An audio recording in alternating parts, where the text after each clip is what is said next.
In the name of the Emperor and the forgotten oaths of brotherhood, let us speak of Barabas Dantioch, Warsmith, builder, exile, a warrior clad in iron, forged in shame and reborn in loyalty.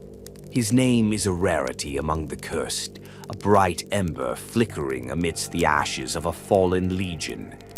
He was not always an outcast. In the days before betrayal, before the madness of Horus and the sundering of legions, Dantioch stood proud among the Iron Warriors, Perturabo's favored, a master of fortification, siege, and strategic perfection. His brilliance was neither quiet nor boastful.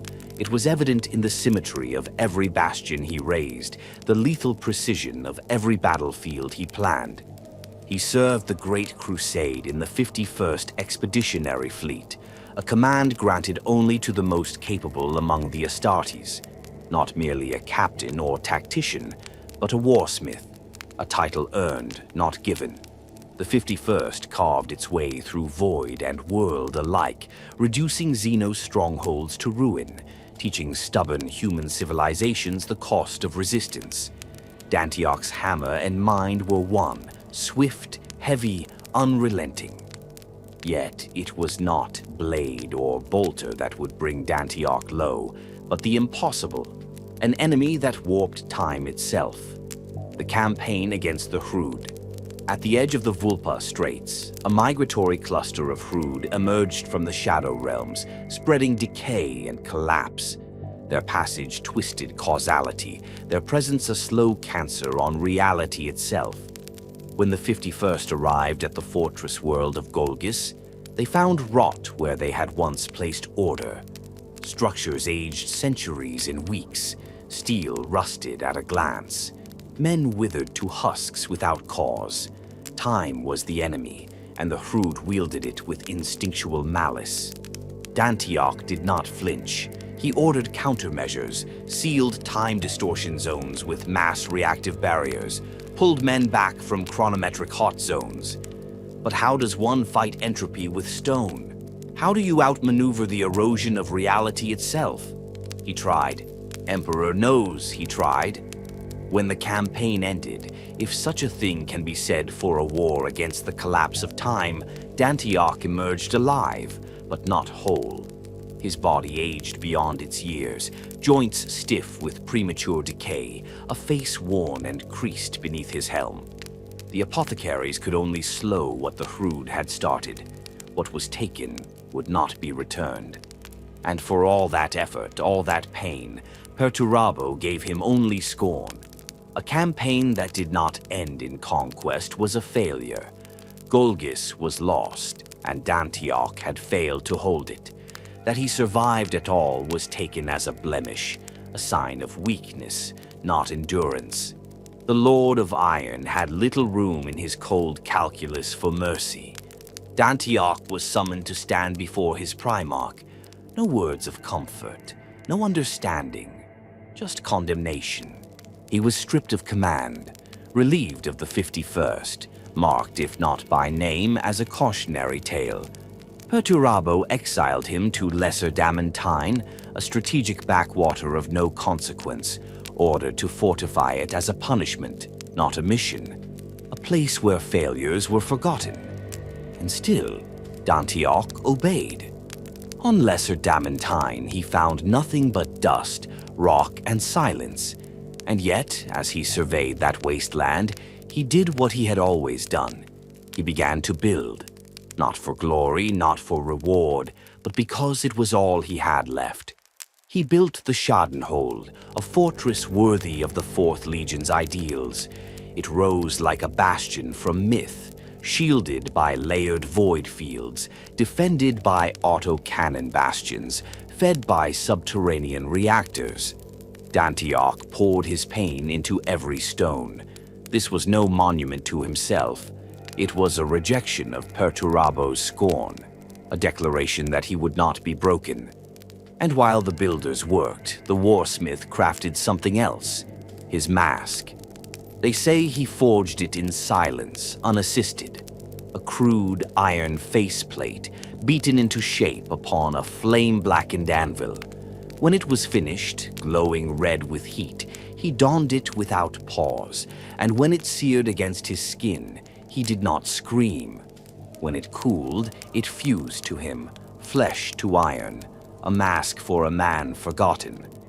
He wore it ever after, the mark of his disgrace and his rebirth. He spoke little, but when he did, his voice echoed with metallic resonance, a reminder of the pain he had endured and the iron will he had found within. Years passed. Lesser Damantine became a fortress world under his rule, its lonely skies watched by batteries that could punch through a cruiser's hull. Dantioch trained its garrison personally, teaching not just tactics, but resilience. He taught them that strength is not measured by victory, but by what you endure when victory is denied. And while the Imperium burned elsewhere, while brothers turned against brothers, Dantioch watched. He read the astropathic fragments. He sifted through rumor and coded cry for help. Words like Istvan, massacre, betrayal echoed in the void. He did not want to believe, could not. But deep within, in the unspoken silence beneath his mask, he knew what was coming. He had lived with betrayal, his Primarchs, his legions. He had survived the death of hope once before, but the galaxy was about to teach Barabas Dantioch a crueler lesson still. And so the Warsmith waited in his bastion of stone and silence, watching for the storm he knew must come, for he had not built the Schadenhold as a tomb. He had built it as a defiance, against time, against fate, and against the very gods of chaos. The galaxy would soon forget many heroes, but it would remember this fortress, and it would remember the man who built it. Barabas Dantioch, the Iron Warrior who did not bend, the builder of stone and of resolve. This is where his legend begins. The fortress stood like a monolith, watching over barren plains, its spires like accusing fingers clawing at a gray sky.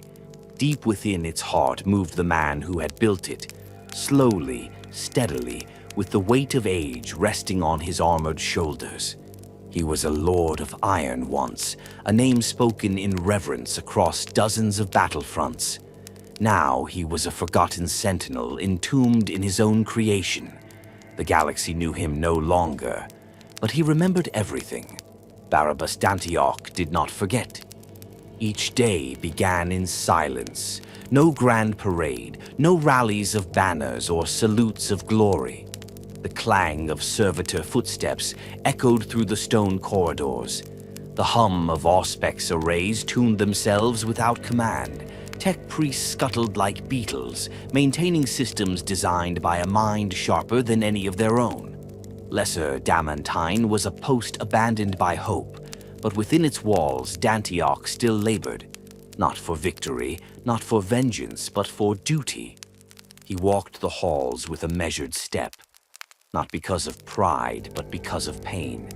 His body, ravaged by exposure to the Hrude's temporal decay, was no longer what it had been. The aches never faded. Movement was a calculation. Each shift of power armor was met with a dozen quiet stabs behind the skin.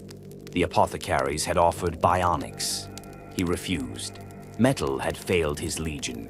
He would not replace what was lost with imitation. Let his suffering be real. His mask remained ever in place. To his soldiers, it became a legend. They said he had forged it in the depths of a forge cathedral, alone, that it had been placed upon his face while still glowing red. They whispered that beneath it was a face so aged it shamed even the most venerable dreadnought. The truth was simpler and sadder. The mask was anonymity, a wall between the man he had been and the figure he now played. Behind it, he could be the Warsmith. Behind it, he could pretend he had never failed. His garrison numbered few, a contingent of iron warriors once loyal to him, veterans too old or too stubborn to change allegiance. Astra Militarum conscripts whose planetary oaths kept them stationed at the edge of nowhere, a smattering of Mechanicum adepts obsessed with the fortress's machinery, and perhaps 100 mortal laborers who knew only that their commanding officer never slept, never praised, never punished unjustly. To them, Dantioch was not a commander, but a ghost in iron. He did not speak unless required. Orders were given through vox hisses or silent gesture. He drilled his troops in tactics of containment, of reinforcement, of denial, always denial. The fortress was designed not to win battles, but to prevent them. Every corridor was a death trap, every approach a killing field. Dantioch did not build fortresses to keep enemies out. He built them to kill anything foolish enough to come in. Sometimes at night, he would climb the highest watchtower and gaze out at the sky. There were no stars to see. Lesser Damantine's atmosphere was thick with iron oxide clouds and the constant echo of industrial runoff. But he looked anyway. Somewhere out there, his brothers were making war. Somewhere out there, Perturabo had turned his attention from conquest to rebellion. He had no proof, only whispers in the void. But the truth pressed on him like gravity. He had heard it. A name carried on static blurred transmissions, Istvan, a massacre, a slaughter of the loyal by their own kin. The words were fragmented, coded, half lost, but he knew the pattern. You didn't need a clear message when the ghosts screamed loud enough. He sat in his command sanctum, an austere chamber of stone and slate, dominated by a single hollow table and an iron throne bolted into the floor. Around him, peak feeds buzzed with faint distortion. Surveillance logs fed directly into his armor's link. 1,000 data points flickered across his vision, but none held his gaze. It was the silence that disturbed him. The 4th Legion had stopped transmitting. They had always been cold, always brutal, but they had never been silent. For years, he had tracked movement reports, ship manifests, occasional communiques from old comrades who still had the decency to pity him. But now, nothing. An entire legion had turned inward. He recognized the pattern. He had seen it once before, on Olympia, when Perturabo ordered entire cities razed for resisting his tribute. Dantioch had built cities, not burned them. He had honored the Empire by shaping worlds, not reducing them. That had always been the tension between them. Perturabo believed that order came through destruction. Dantioch believed it came through structure. It was a difference deep enough to bury them both. He stared into the hollow table, its flickering map of imperial sectors now mottled with red. He tapped a sequence of symbols, unlocking encrypted files from the wider command network. Reports came in fragmented. Calth in flames. Ultramar under siege. Word-bearers gone mad. Horus declared Warmaster no longer in name, but in deed. It was as though the galaxy had begun to unravel, and it had begun exactly as he had feared. A knock at his chamber's door. It was no servitor. He turned. Legionnaire Morian stood there, one of the few Iron Warriors who had stayed loyal, his armor battle-worn but serviceable. He removed his helm respectfully. "Warsmith," he said, voice low, almost uncertain. "There's a signal, a fleet approaching the system. Transponder codes, RIV Legion." Dantioch did not reply immediately. He turned back to the hollow table. The red sector glowed. The silence was broken, and the voice that shattered it carried the markings of treachery. "Is it Krendel?" he asked at last. "Yes, sir. The 14th Grand Company." Dantioch was silent for a long moment. Then, with a hiss of hydraulics, he stood from the iron throne. "Ready the Schadenhold.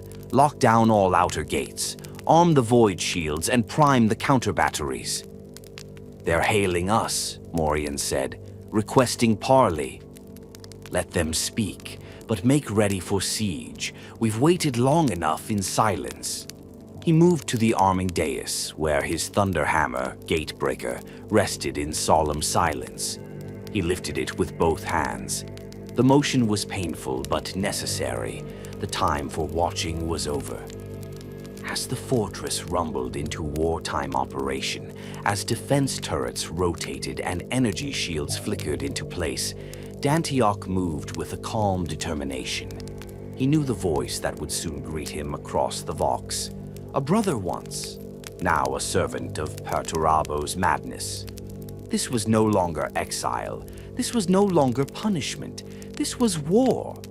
The loyal Iron Warrior turned toward the calm panel, mask expressionless, voice like grinding metal. "Let them speak their lies," he said. "Then we show them what true loyalty looks like." And so the fortress groaned to life, its walls singing the song of war, while within them stood the man who had been discarded, broken, and forgotten, now steel-tempered and ready to fight. The lonely war was about to begin. The first thing Barabas Dantioch heard was the voice, cracked with static, thick with filtered malice, a familiar tone that clawed at memory and unspoken pain. "Warsmith Dantioch, I bring greetings from our father. He calls you home, brother." The transmission hung in the air like a venomous mist, bleeding through the command sanctum's Vox grill. Across the fortress's calm channel, the voice belonged to Warsmith Crendel, a once loyal subordinate, now a herald of something worse than betrayal, something cold, methodical, dutiful in its treachery. Dantioch stood still, not rigid, not frozen in fear, still, like a statue that had been waiting for this precise moment to awaken. He knew Crendel, had trained him, had seen the potential in him once. A capable siege officer, quick-thinking, ruthlessly efficient, but always a man who followed power over principle.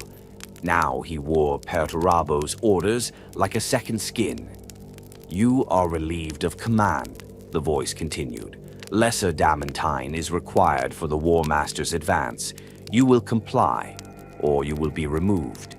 No threats, no declarations of war, just a statement of fact, inevitable, cruel in its certainty."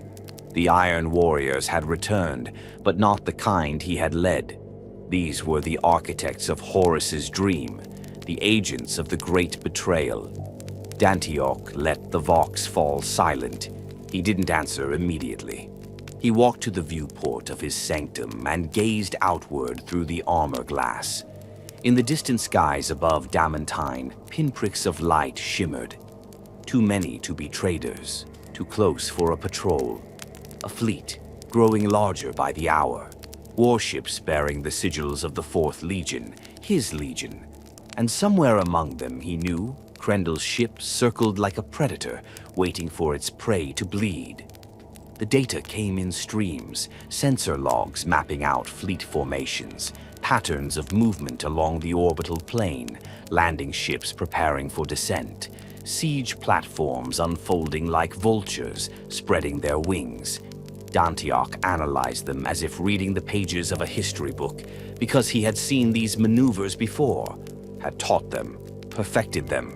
Now he would be on the receiving end of his own legacy. He keyed the Vox. His voice was a low grind, measured but resolute.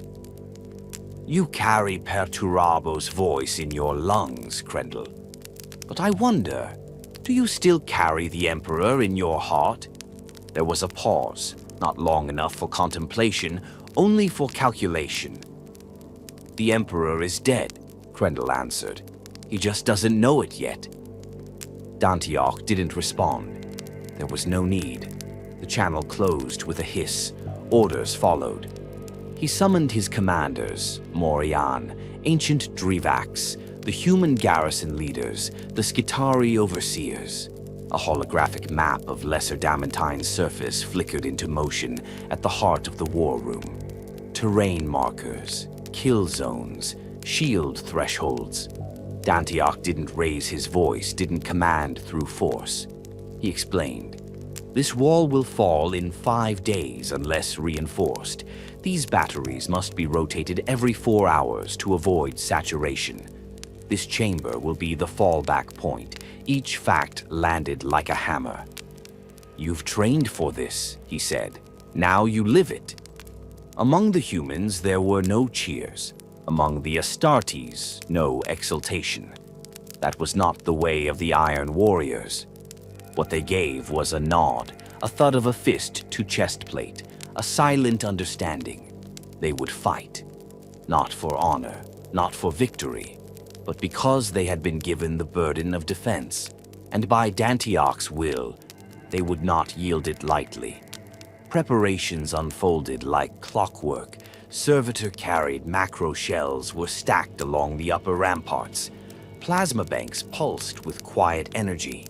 Trenches were filled with liquid promethium to be ignited should the outer walls fall.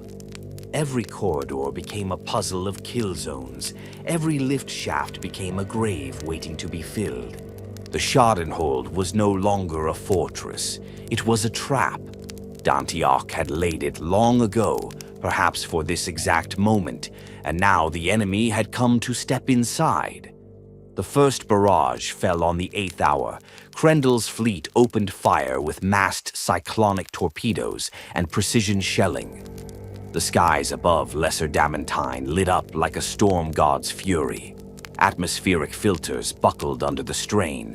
Void shields shimmered, faltered, flared again. Dantioch watched each breach report with the detached calm of a surgeon measuring blood loss. Seal Sector 12. Begin auxiliary fusion override. Reroute coolant through the western pipeway. No. Manually. I want eyes on it. He gave no speeches. He needed none.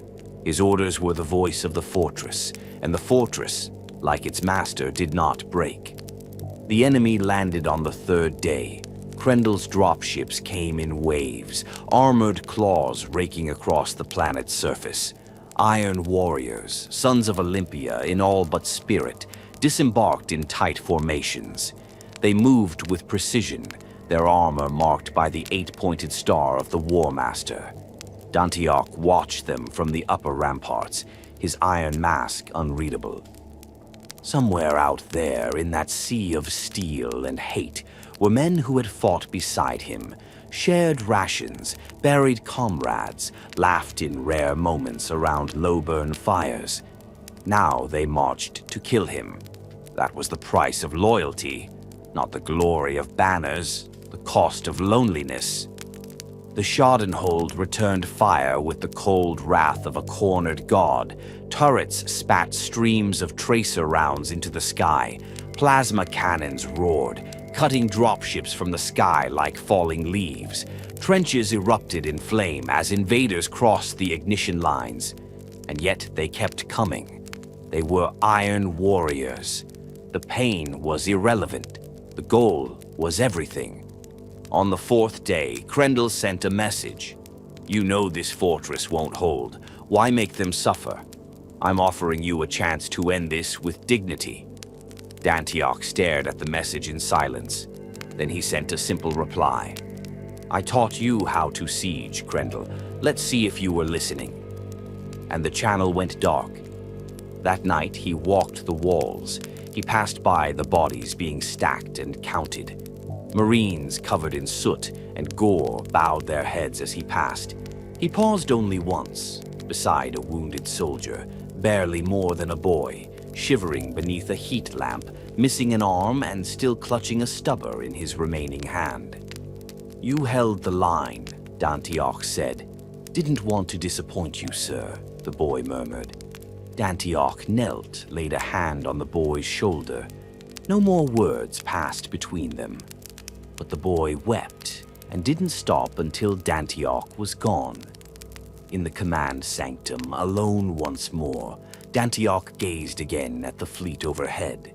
He had expected this confrontation, had anticipated every move Krendel would make, but beneath the calculations and projections, there was something else, a question he could no longer silence. Would Perturabo have come himself? Would the Lord of Iron, his Primarch, his father, look upon the fortress he had built and see not a traitor, but a son? He knew the answer, and yet some stubborn, wounded place within him still asked. The siege had begun. The echoes of Olympia had come calling, and Barabas Dantioch, forsaken by his legion, answered them not with surrender, but with stone, steel, and silence. The war for Lesser Damantine was no longer theoretical. It was real, it was personal, and it had only just begun. The first walls trembled on the 6th day. It wasn't a breach, not yet. Not a full one, just a quake, a deep, shaking groan that reverberated through the ceramite bones of the Schadenhold. A warning from the earth itself, as if even the rock could sense the weight of the conflict settling into its cracks. But the fortress held. It had to. Outside, the iron sky boiled with flame. Krendel's siege engines had been deployed in full, heavy macro-artillery platforms, torsion mortars, and gravity-hammered breacher cannons. They ringed the outer defense perimeter like a noose slowly tightening around the fortress's throat. It was textbook by Iron Warrior's standards. Methodical, precise, cold. Dantioch had seen this doctrine play out on 100 worlds, but this time he was the one in the kill box. He watched it unfold through a dozen vid feeds glowing above the war map like floating ghosts. Cluster barrages pounded the eastern curtain wall, causing avalanches of rubble that buried trenches. A massive thud-thump rhythm shook the foundations as Krendel's ordnance began targeting structural stress points, trying not to shatter the wall but to weaken it, crack it, make it yield its secrets under pressure, just as they had done to fortresses across the stars. But this fortress wasn't theirs. Dantioch stood in the upper command bastion, surrounded by flickering glyphs and vox snarls. The air stank of ozone, burning insulation, and blood. He hadn't left the control tower in 30 hours. His mind churned through data with an engineer's precision. Power readings, munitions counts, life sign tracers, shield fluctuations. Every pulse of information was a symptom. Every alert, a clue. If the Schadenhold was a living thing, then Barabas Dantioch was its physician, its guardian, and its priest.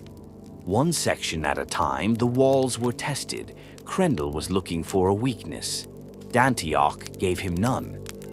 Gate 13, reinforce with thermal plating. They're zeroing in with grav punchers. Deploy countermines on the western sally port. I want the next breach attempt met with fire. No, do not reroute auxiliary power from the keep reactors. Let the outer grid fail before the core dims. If they get that far, we're already dead. He did not raise his voice. He didn't have to. His words were iron. His orders moved through the chain of command like a current. His warriors obeyed not from fear or doctrine, but from something deeper. Belief. Belief in the one man who had never left, never bent, never lied to them. By the 7th day, the outer bastions had begun to fall. Krendel sent forward his breachers, squads of iron warriors in reinforced plate, wielding melta charges and siege claws. They came in silence. They always did. No cries of faith, no shrieks of heresy, just the thunder of boots and the hum of weapons, as if war were not a scream, but a ritual. Dantioch watched the squads move like water around his traps. Even now, he admired the discipline, the clarity. Krendel hadn't forgotten his teachings. Every movement was surgical. Every advance was calculated to bleed defenders, not shatter them. He wanted to grind the Schadenhold down, layer by layer, until it gave way under its own exhaustion. But if he thought Dantioch would give him the satisfaction of collapse, he didn't know the fortress like its creator did. Every wall that fell had a fallback line, Every dead-end corridor opened into a kill zone. Behind each sealed bulkhead was another choke point, each chamber cross-lit with overlapping arcs of fire. The fortress was not linear. It was a spiral, a trap that folded in on itself. Dantioch hadn't just designed it to hold off attackers, he had designed it to consume them. As the enemy pressed inward, they began to understand. Inside the breach lines, the fighting was like nothing either side had ever endured. It was not war as most imagined it, no great charges, no thunderous duels. It was a crawling, grinding hell. Short-range plasma detonations turned hallways into butcher's chambers. Astartes bled out on piles of shattered ceramite and ruptured promethium lines. Grenades were rolled into ducts. Vox traffic dissolved into screams. Dantioch did not weep for them, not even for the ones who once called him brother. He moved through the rear lines without escort. Marines saluted him as he passed. He returned none of them. Not out of pride, but necessity. A symbol does not bow. A foundation does not falter. In the infirmary tunnels, he paused to observe the wounded. A legionnaire missing both legs still barked orders to a green recruit through clenched teeth. A tech adept soldered replacement organs together with machine oils while repeating the Omnissiah's canticles in a monotone. Dantioch said nothing. He knelt beside a dying mortal guardsman, adjusted the man's rebreather so he wouldn't choke on his own blood, then stood, then moved on. In the silence of a ruined lift shaft, he received another message from Krendl. "You can't win this. You know that. There's no relief coming, no reinforcements, no loyalist fleet is en route. You are alone. Just die well." Dantioch stared at the words for a long time. Then he deleted them. Alone? Perhaps, but that had never stopped him before. On the 8th day, the enemy breached the Gate of Chains. This had once been the main entrance into the fortress, now sealed for over a decade. Dantioch had mined it heavily, believing it too obvious a vector. Krendl had guessed he wouldn't expect the direct approach. He was half right. When the breach charges detonated, the outer gate ruptured in a cone of flame and debris. Krendl's elite stepped through, Iron Warriors with demonic heraldry now etched into their armor, their helmets sculpted into leering skulls, their bolters modified with corrupted munitions. They were no longer merely traitors. They were something worse, something born from the warp. But Dantioch had expected even that. The moment they passed through, the floor beneath them collapsed. Dozens of Astartes plummeted into a shaft filled with magnetic mines and gravshear plates.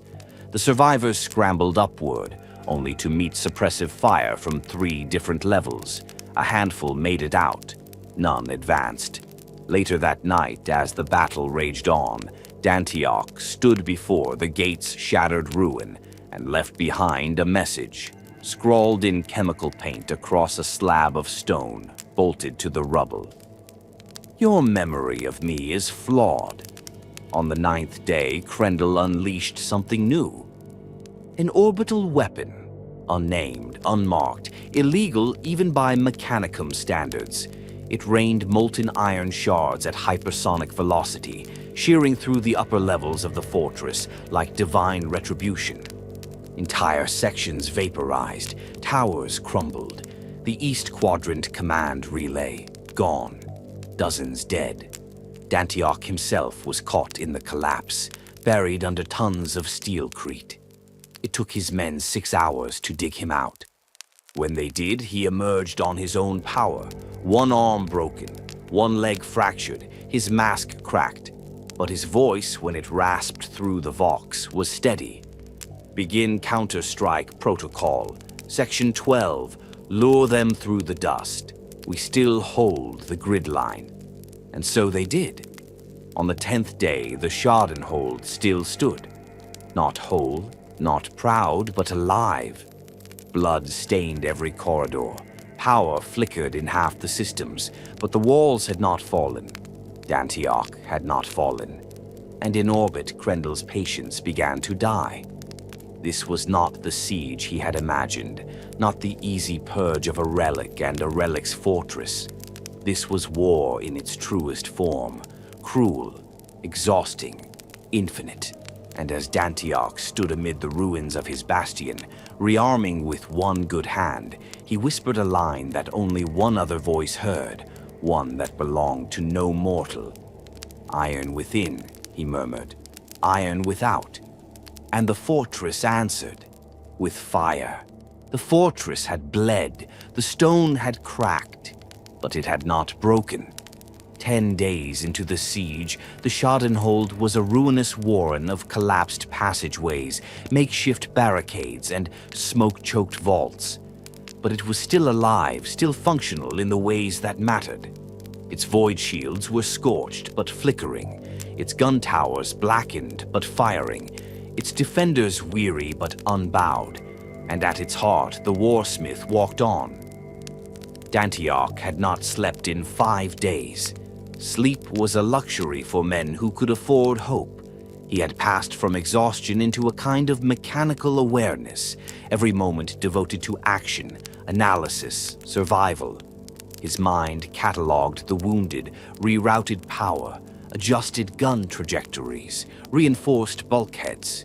He no longer knew what day it was. The sun never shone on Lesser Damantine. Time was measured in barrages. And still, Krendel came. His traitor legionnaires had pushed deeper into the outer sectors, their corpses clogging breach points, their shells hammering like war drums, each assault more furious than the last. Yet, they had not taken the inner bastion. The command keep still held, the phalanx batteries still roared, and Dantioch, broken, hated, exiled, still stood at its center, unrelenting. But even iron can shudder. On the 11th day, something changed. It began with a Vox anomaly, a faint blip, not a signal from Krendel, not part of the traitor's siege traffic. Something else. It flickered into existence across the encrypted Imperial channels, ones Dantioch hadn't used in years. At first, he dismissed it as noise, a rogue signal bouncing off the upper atmosphere, but then it came again. Louder, sharper, a single phrase spoken in High Gothic. "In the Emperor's light we find our purpose. Respond." He froze. That voice did not belong to the 4th Legion. It was clipped, formal, unmistakably precise. It was Ultramarine. He opened the channel, fed it through a filtration grid, ran it through every security cipher he still remembered. Then he heard it again. "I repeat, this is Tetrarch Tauro Nicodemus of the 13th Legion, loyal servant of Robute Guilliman, Primarch of the Ultramarines. I seek audience with the commander of this installation." Dantioch didn't answer immediately. Instead, he activated the perimeter auspex grid and scanned the terrain. The system flickered, half crippled from damage, but the return pings came through. One lone figure, approaching on foot. No armor convoy, no air support.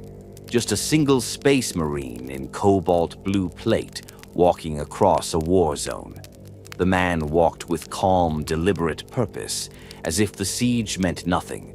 Bolter fire struck around him. He did not flinch. Shrapnel churned the ground at his heels. He continued. The Iron Warriors who saw him hesitated. Some raised weapons, others simply stared.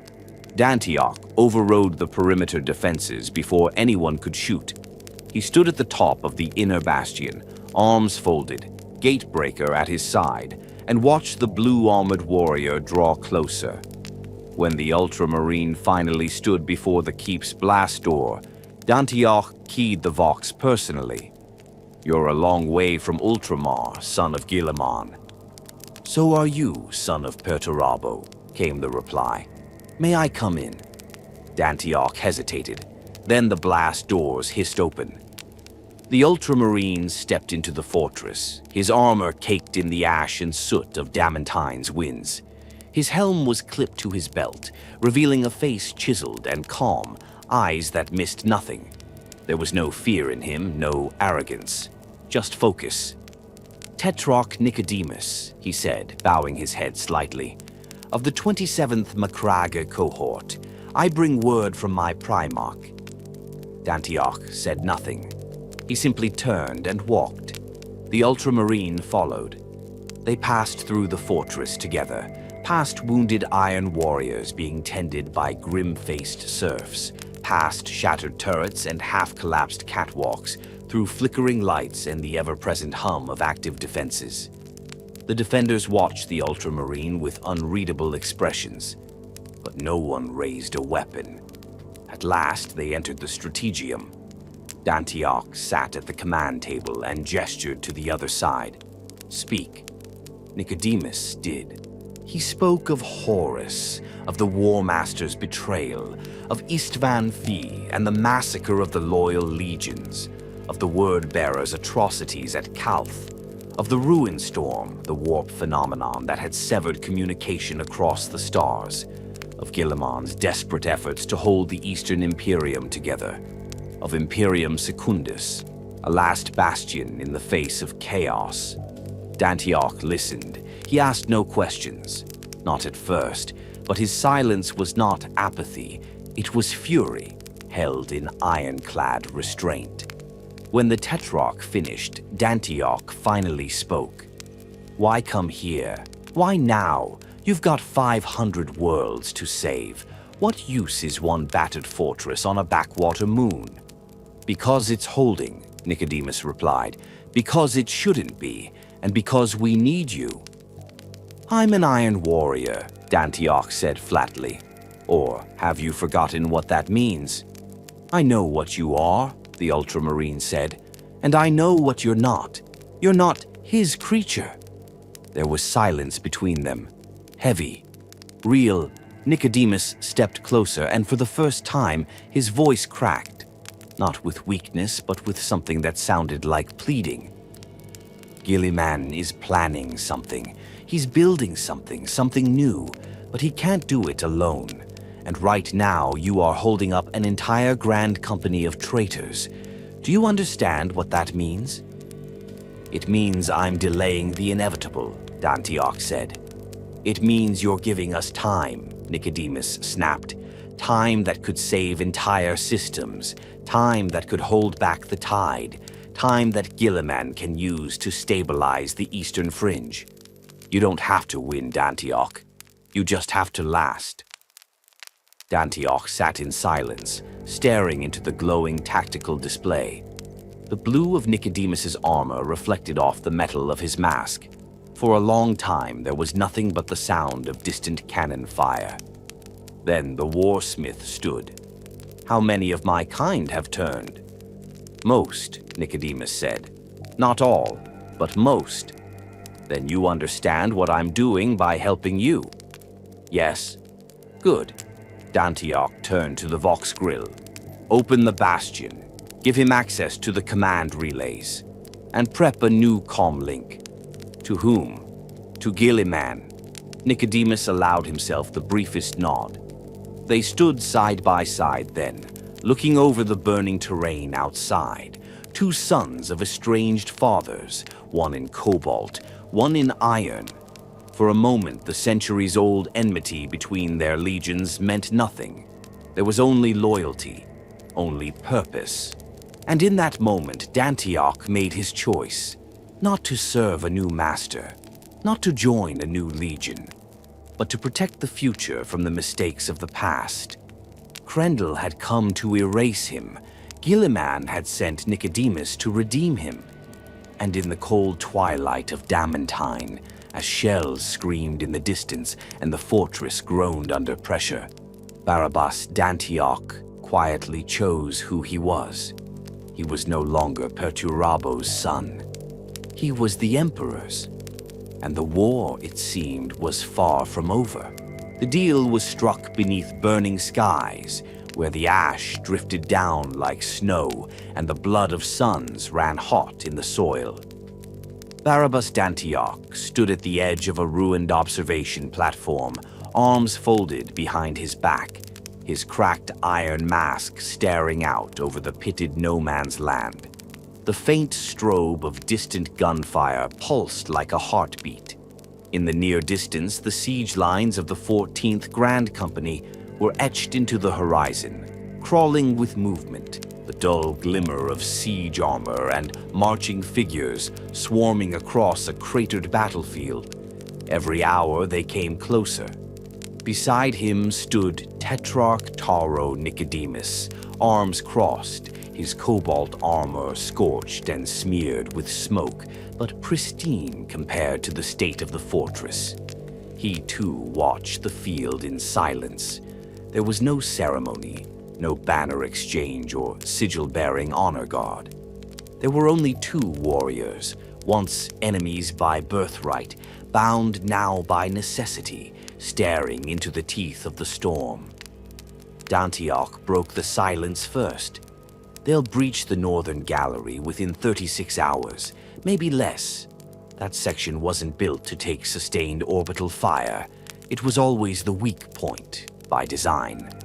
Why design a weak point in your own fortress? Nicodemus asked, his voice tinged with curiosity, not criticism.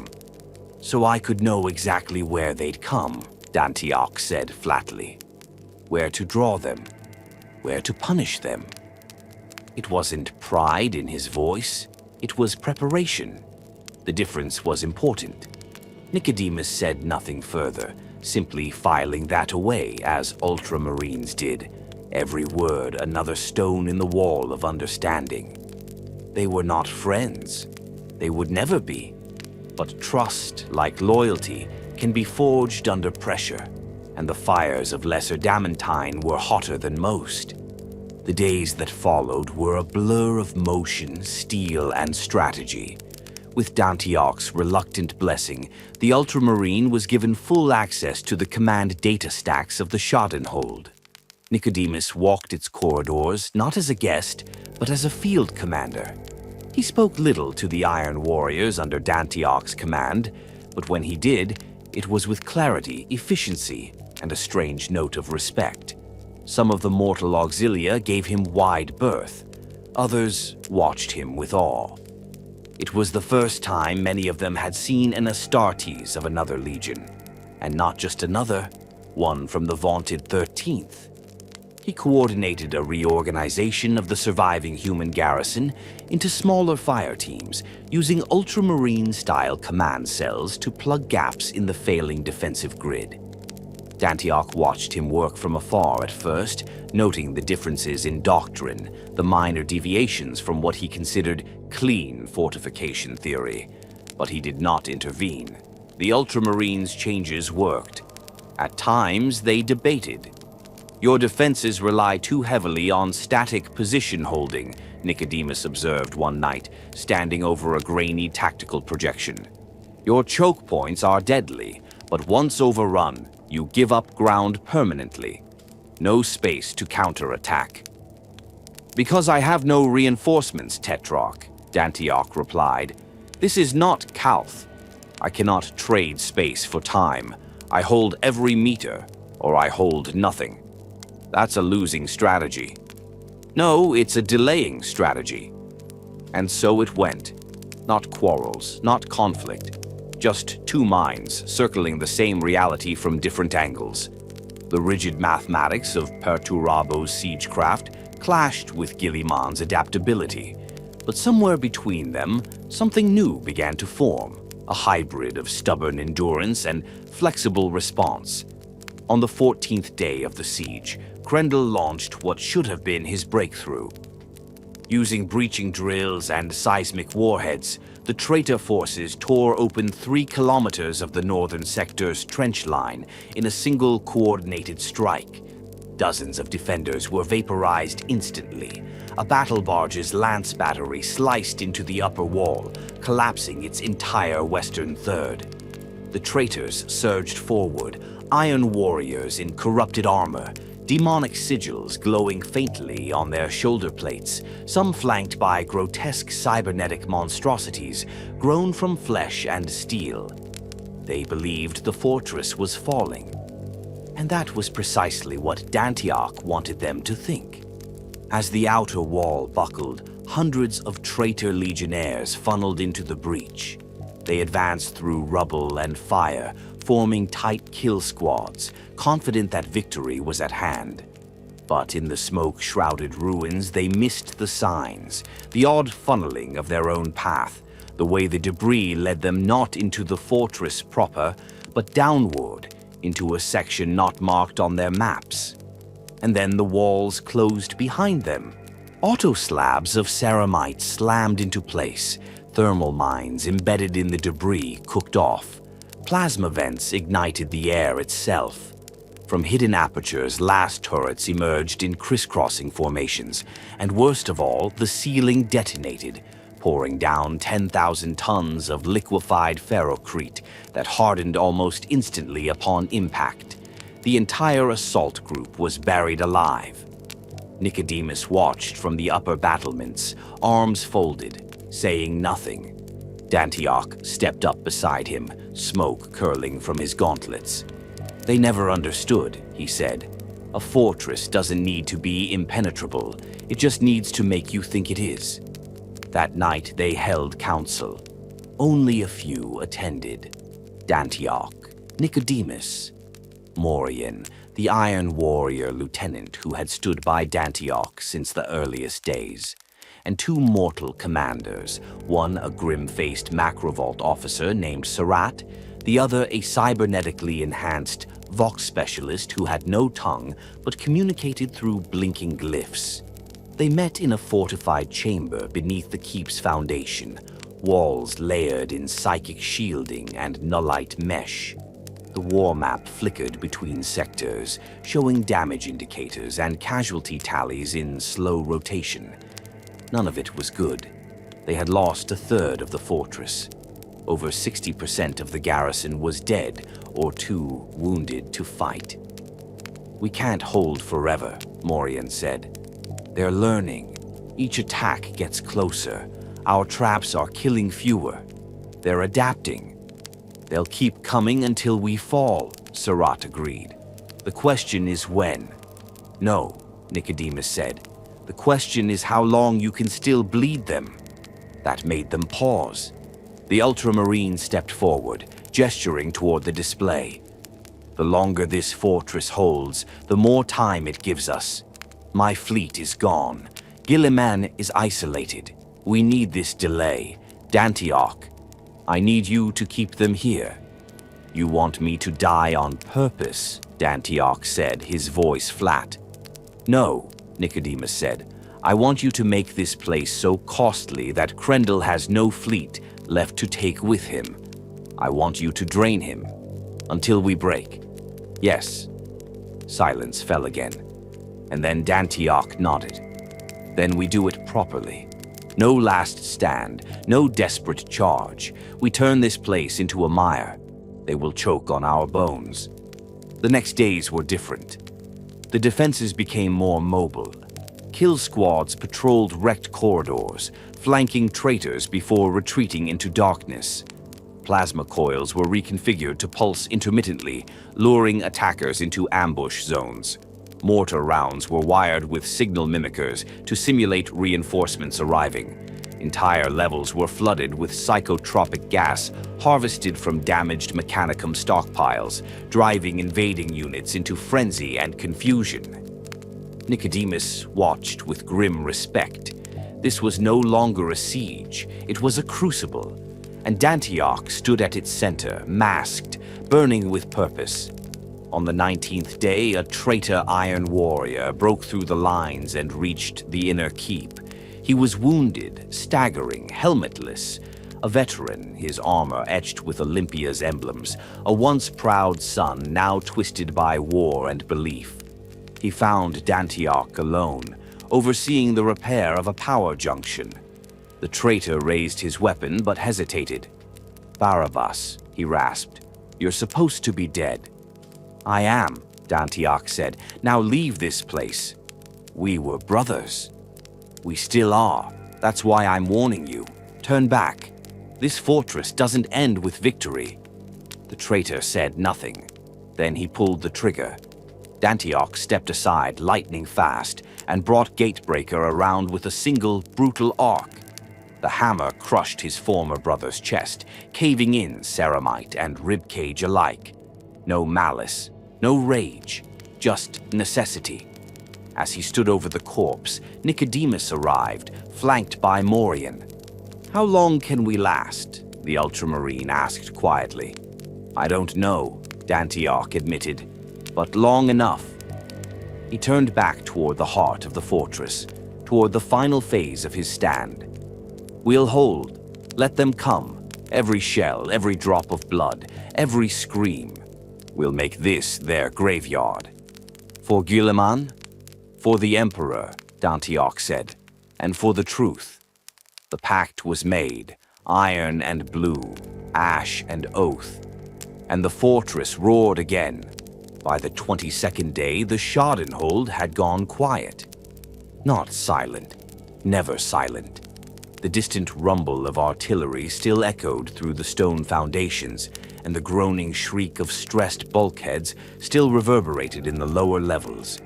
But the once constant rhythm of bolter fire, the chaos of overlapping alarms, the barked orders, the desperate footfalls of wounded men, those had faded. It was the kind of quiet that only came when everyone still alive was waiting to die. Dantioch stood alone in the substation tunnels, beneath what had once been Section 14 of the upper defenses. Above, the sector had been utterly pulverized by Krendel's siege batteries, a cluster of rotary cannons known as Ramscourge that ground down enemy fortifications with relentless pressure, like teeth chewing through bone. There had been a barracks there. Now it was gone. 50 men lost in seconds. Dantioch hadn't spoken at the Vox funeral. He'd simply turned away and walked down here, to the veins of the fortress, where the geothermal pumps hissed and the walls sweated condensation. Alone. The heat didn't bother him, nor the pressure. In a way, it reminded him of Olympia. The underforts of his birth world had been dark, tight places, with vented steam and black stone ceilings, where sons of Perturabo learned geometry and war beneath the sound of tectonic groans. He traced his hand along the wall. A rough patch of stone jutted from the otherwise uniform tunnel. A repair made under pressure, imperfect, unaesthetic. He made a note to fix it, though he knew he likely never would. The war above continued. Krendel's forces had changed tactics again. No more mass charges, no more grand sieges. They had shifted to infiltration.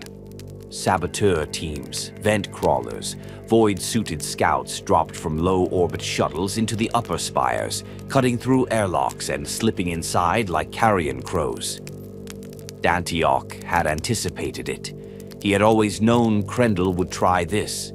The method was pure Iron Warrior, adaptation through necessity. When the walls wouldn't break, you slithered through the cracks. What Krendel hadn't expected was that Dantioch would make the cracks bleed. In the second auxiliary shaft, beneath the collapsed north wall, an infiltration team entered on the 24th night. 6 traitor Iron Warriors, veteran saboteurs. Their armor was blackened and covered in sealing resin. Their weapons were suppressed, their movements near silent. They had trained for this on the orbital hulks of the War Master's fleet, in mock-ups of Dantioch's own fortress, built from captured scans. They never saw the first one die. The rear scout stepped forward, triggering a pressure plate hidden under what appeared to be a damaged steel grate. His armor locked up as neurovenom flooded his body through a timed microburst gas canister. He convulsed for less than 3 seconds before collapsing. The others didn't halt. They moved on. But the tunnel began to shift. The walls themselves hissed open, and from alcoves barely wide enough for a man's arm, Autocarbines hidden behind blast shields opened fire. The hallway became a corridor of fire. 4 died there. The last one made it to the inner pump station, a tech marine, a skilled one by the look of him. He reached for the main vent override, likely aiming to destabilize the fortress's geothermal cooling. He was still reaching when a thunderhammer crashed down from above, shattering his spine and burying him in a pool of his own ichor. Dantioch stepped back from the corpse. No ceremony, no anger, just confirmation.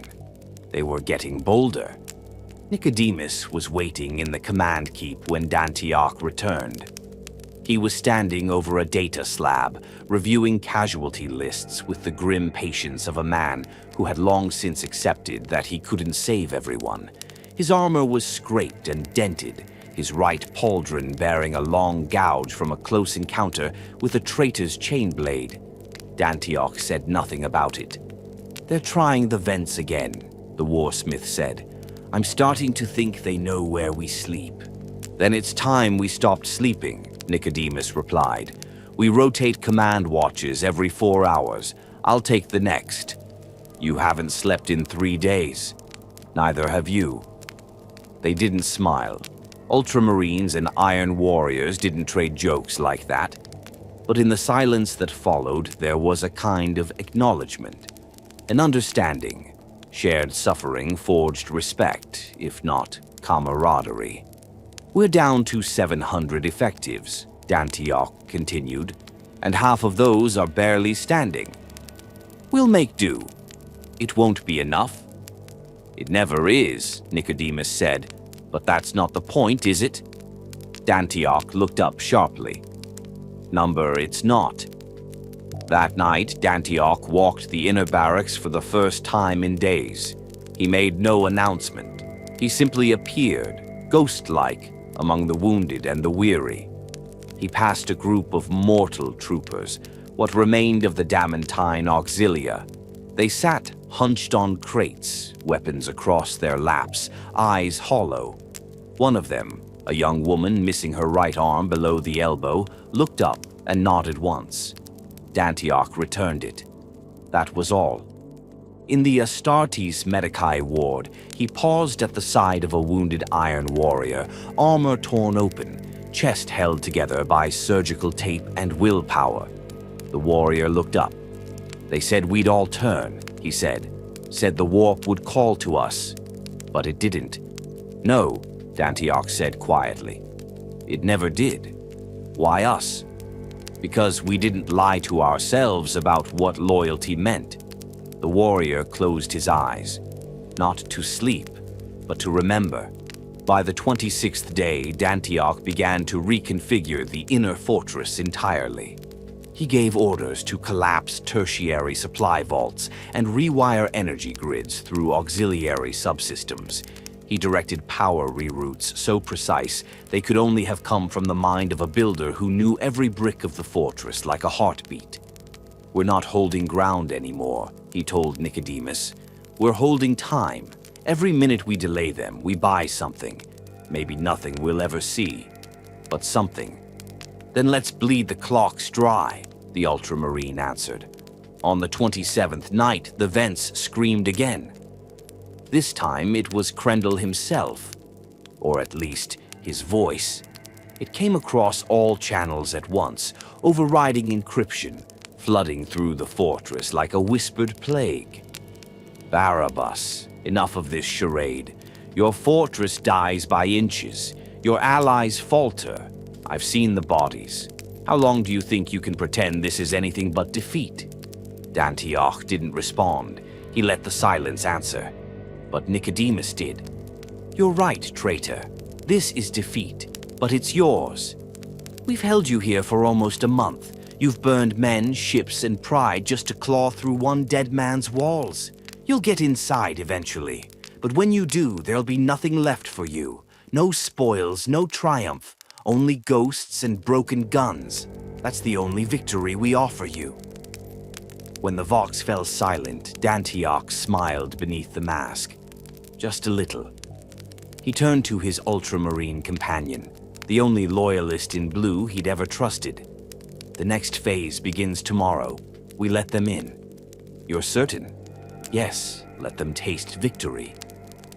He stared at the fortress's master schematic one last time. Then, with hands steadier than they should have been, he began to seal the final routes, collapse the last chambers, channel the blood to where it would be seen. Let Krendl take the fortress. Let him walk into a mausoleum, and then bury him in the bones.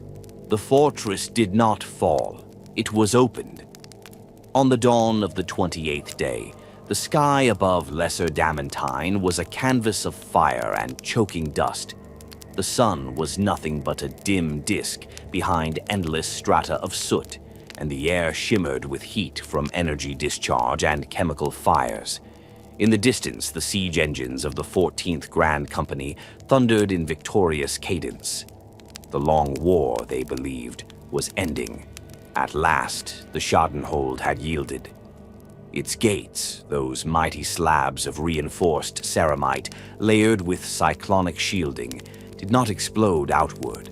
They groaned open, slowly, deliberately, as if some ancient colossus had sighed and, at last, given in to the inevitable. No booby traps triggered, no plasma mines detonated, no firestorms lashed the entry teams. The Traitor Iron Warriors moved in formation, cautious but confident. They were led by Warsmith Krendl himself, encased in ornate battle plate lined with warp-forged filigree and black gold trim. A great siege hammer rested in his grip, no less brutal than the traditional tools of their legion, but adorned now with unholy runes that pulsed and squirmed when left in shadow.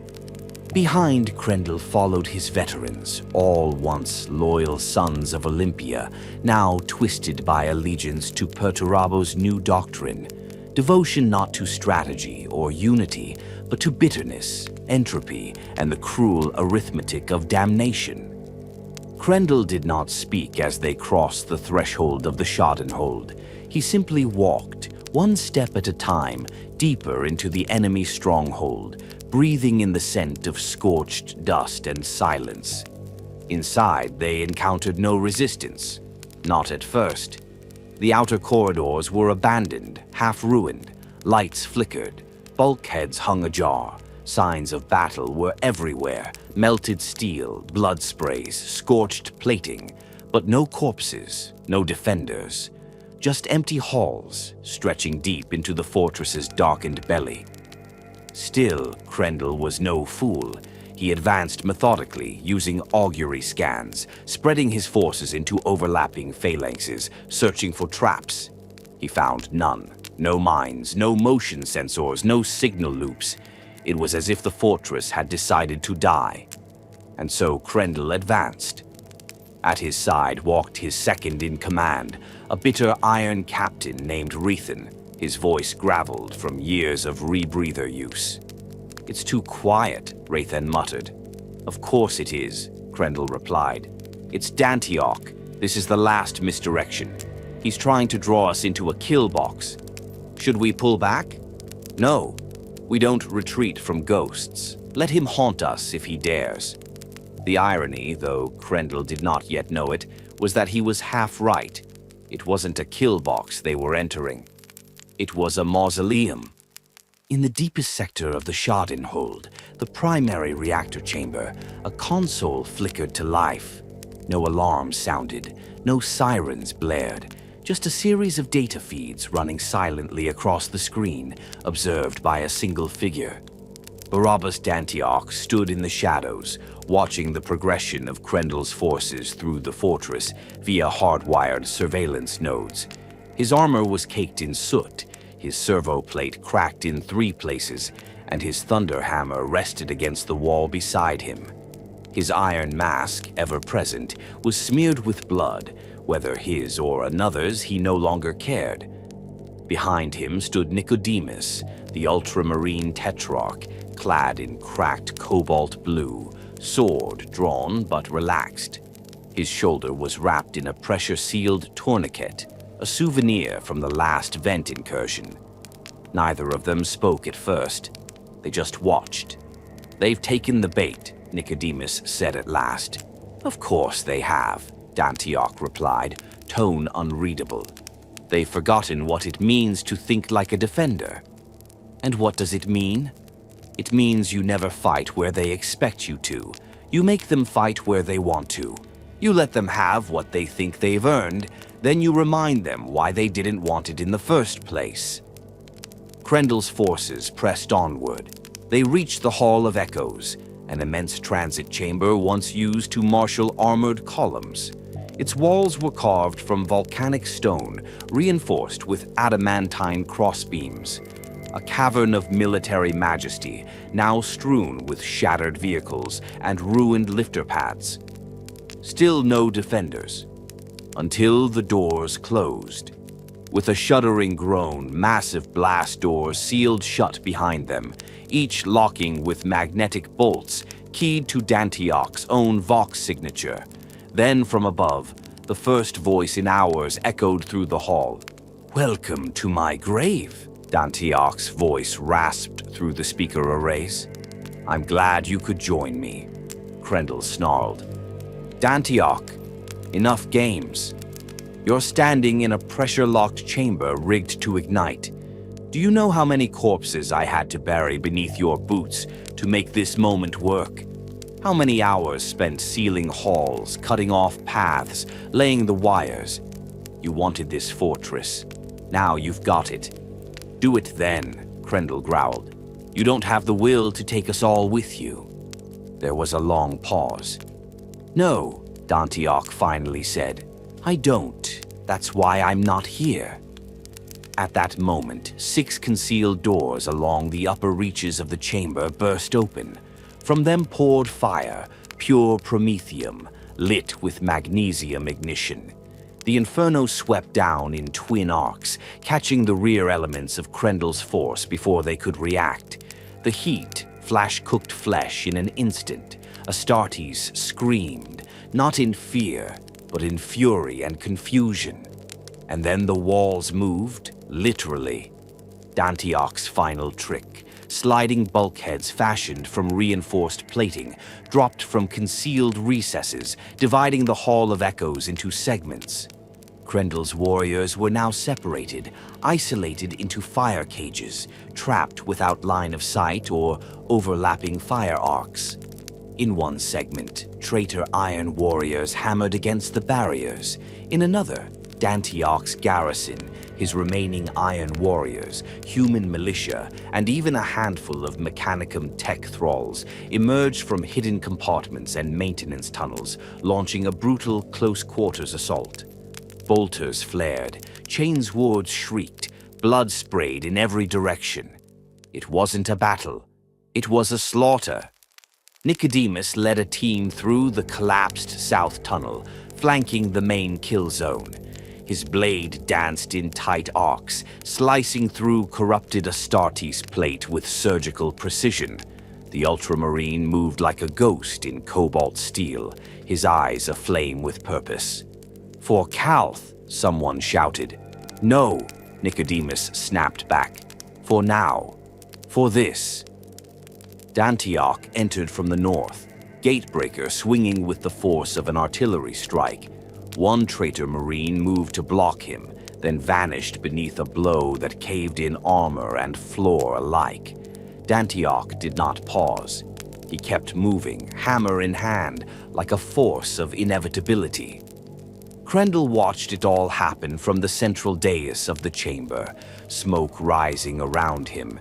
His forces were collapsing, not from superior numbers, but from betrayal, from having been outthought, from having been seen for exactly what they were, arrogant sons of a blind father.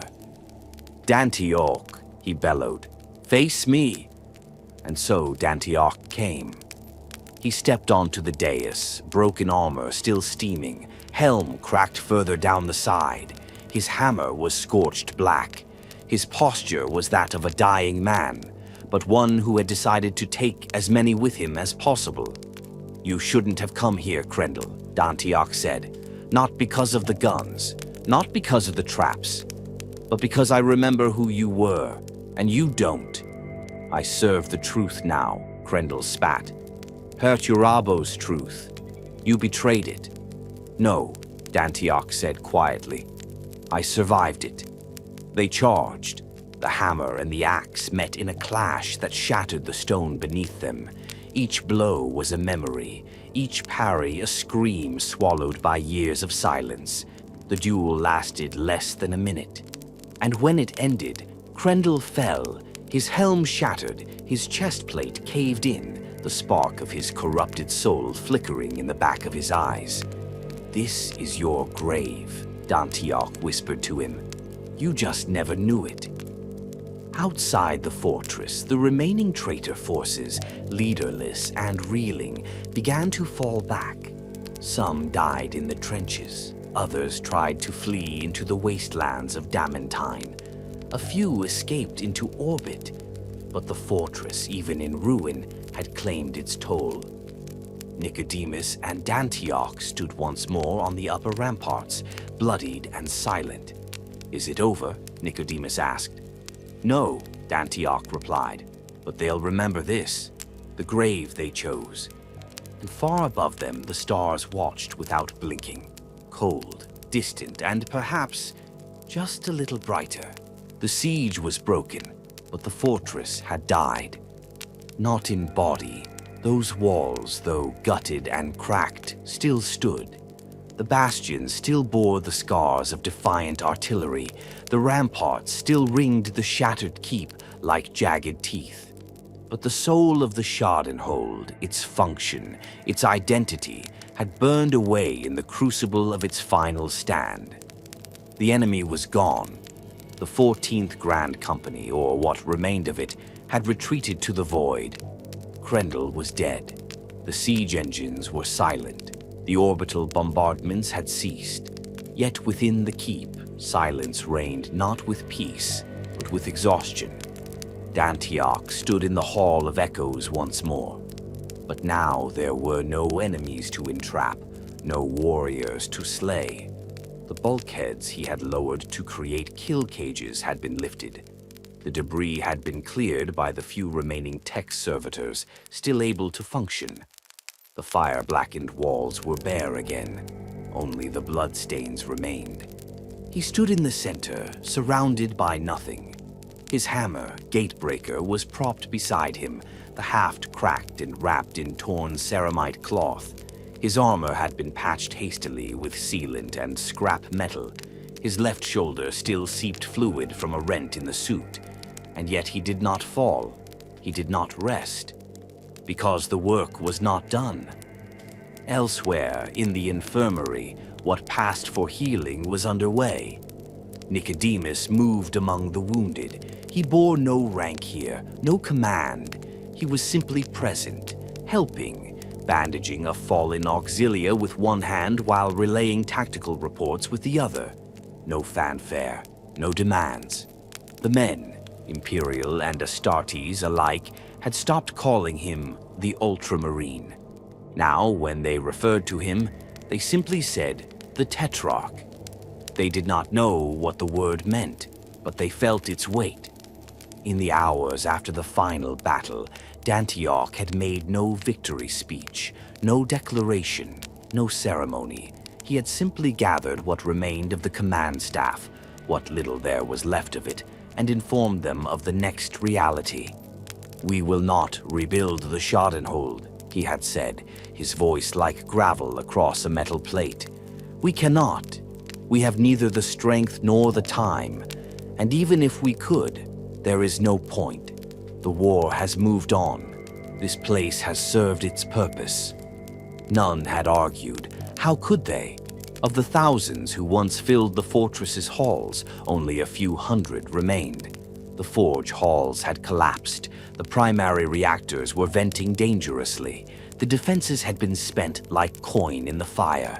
And worst of all, the beacon was dead. Nicodemus stood now at its base.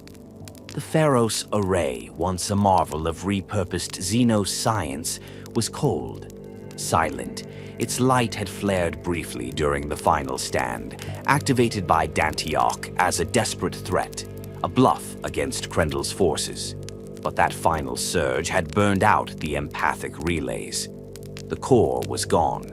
The damage was not structural, it was conceptual. The beacon had willed itself to rest.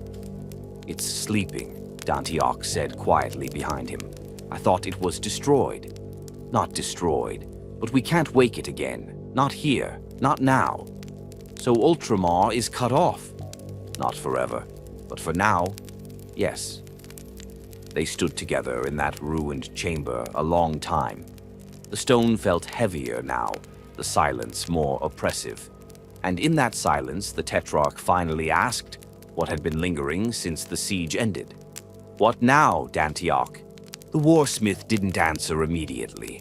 Instead, he walked around the console. His steps echoed, metal on metal. At the base of the beacon's tower, he reached down and retrieved a small data slate, half buried in ash. He wiped it clean with the edge of his palm. "This," he said, holding it up, "contains every diagram I ever created for the Shadenhold. Every layer, every power grid, every alternate entrance, every kill field, every structural shift. I made it not just to preserve what I built, but to teach someone else how to build better. Who will you give it to? Someone who will still be alive when this war ends." They left the tower in silence, no words, only understanding. In the outer barracks, a small group of surviving mortal guardsmen stood in loose formation. Many were bandaged, a few were missing limbs, but they stood tall. Among them, an aging officer named Vorex saluted as Dantioch approached. "They're waiting, sir," he said. "For what?" "For orders, for direction, for purpose." Dantioch regarded them in silence, the same way he might study a shattered wall or a breached turret. "There's no more fortress," he said, "but there's still a war. You want purpose? You'll find it in every world still under siege, in every family hiding in bunkers, in every fleet running low on fuel while traitors hunt them. I can't give you a home, but I can give you something to do." "Where do we go?" Vorex asked. "Wherever they need a wall between them and the abyss." And the men nodded. Later, Dantioch and Nicodemus stood outside the outer gates. The wind had picked up again, scouring the barren plains with fine iron dust. In the distance, the horizon shimmered under a smog-choked sun. The remains of Krendel's fleet had long since vanished into warp trails, fleeing the scene of their humiliation. "They'll regroup," Nicodemus said. "Of course they will," Dantioch answered. "But not here. And us? We don't stay either. You're leaving the Shadenhold. I buried too many good men in its foundations. It's a tomb now. No point defending ghosts." From above, the fortress seemed to breathe its last. Damaged heat stacks vented one final plume. Auto turrets hung limp and lifeless. The signal relay tower flickered once, then died. Lesser Damantine, a world once considered strategically useless, had become a legend, and now a memory. Dantioch gave the order. "Evacuate all personnel, strip everything useful, leave the rest." "To whom?" Nicodemus asked. "To time."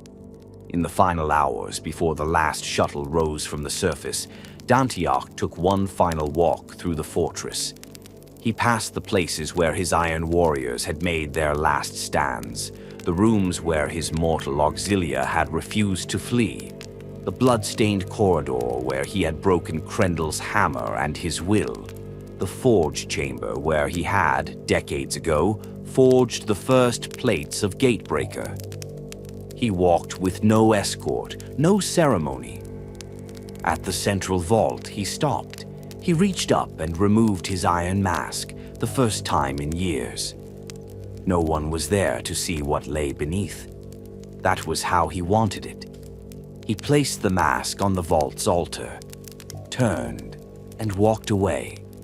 The final transmission from Lesser Damantine was a simple burst, one phrase encrypted and relayed to Ultramar via surviving astropathic corridors. The wall held. And then Barabas Dantioch, the Warsmith without a legion, the Loyalist without a home, stepped into the dark beyond his fortress's shadow and became once more a sword in the hand of fate. He did not look back. The warp takes everything. It doesn't simply drag ships into the tides of unreality or scour minds with its impossible tides. It robs you of certainty, of rhythm, of cause and effect. A second becomes an hour, a year becomes a heartbeat. The soul frays in ways the flesh cannot follow, and for those who travel its hellish arteries, survival is not just a triumph of engineering, it is a war of will. Barabas Dantioch, clad in the cracked and scarred remnants of his warplate, sat alone in the dark chamber of a small, ancient warp-capable craft known only by its registry code, Reliquary Redoubt 7. It was a relic ship, gifted to him by the Mechanicum decades ago, never used, kept in reserve for some final distant war. Now he sailed it not toward war, but toward purpose. The departure from Lesser Damantine had not been dramatic. There were no final salutes, no banners raised, only the slow and silent lift of battered shuttles and landers, carrying survivors up into the thin atmosphere, guided by blinking guidance beacons and prayer. Dantioch had not flown with the others. He had waited until the last transport had disappeared from view, until the very dust seemed to settle into morning. Then he activated the warp drives. No astropath rode aboard his vessel, no navigator. The ship was guided by coordinates pre-programmed into its systems, numbers provided to him by Tetrarch Nicodemus, scrawled in his own hand and sealed in an honor-bound file keyed to Dantioch's gene code. A destination, the Pharos, the real one, not the repurposed fragment that had guided refugees and defied the ruin storm from the depths of the Schadenhold. This was the true mountain, the world of Sotha. Dantioch had never been there, but now he would see it with his own eyes. The warp boiled around the ship. The interior lights flickered. Spectral forms coiled in the corners of his vision, shadows that seemed to watch without shape. Echoes from the ruin of Damantine haunted his thoughts. The broken battlements, the torn banners, the voices of the dead calling out in his dreams. But Barabas Dantioch did not fear ghosts. He had lived among them too long. He had built fortresses for the dead. He passed his time in the void not by meditating or sleeping, but by studying. Laid across the workbench before him were the blueprints for the Pharos relay tower, Xenos in origin, encrypted with machine language that had driven lesser minds mad. But Dantioch did not blink. The patterns made sense to him. Not all at once, but in a slow, grinding way, like a fortress slowly being excavated beneath a mountain of rubble. This device was not built to signal, he muttered aloud, voice rasping through dry lips. It was built to bind. A transmission platform? Perhaps, but it was more than that. The more he examined it, the more he understood. Pharos was never meant to merely guide ships through the warp. It was designed to connect minds, a psychic anchor, amplifying thoughts across void and unreality alike. And that realization chilled even him. The warp began to churn harder. Time twisted, lights dimmed. The ship shook as something vast passed too close, a shape not visible but felt, its presence like pressure behind the eyes and needles beneath the tongue. Dantioch gripped the sides of the command throne. He did not pray. He did not scream. He simply endured. Iron within, iron without. Eventually, the storm passed. When real space bled back into focus and the stars returned to proper alignment, Dantioch opened his eyes and saw it for the first time, Sotha. It was not a world of grandeur, not at first glance. Its surface was mostly green, with large oceans and scattered mountain chains. But as the ship descended into orbit, a strange stillness settled over him. This was not just another world. In the northern hemisphere, nestled in a continent wreathed by thick cloud cover, there stood a mountain unlike any other. It pierced the sky like a blade, black against the starlight. It had no summit. It simply vanished into the atmosphere, and at its base, like a slumbering god, was the Pharos. The landing was simple.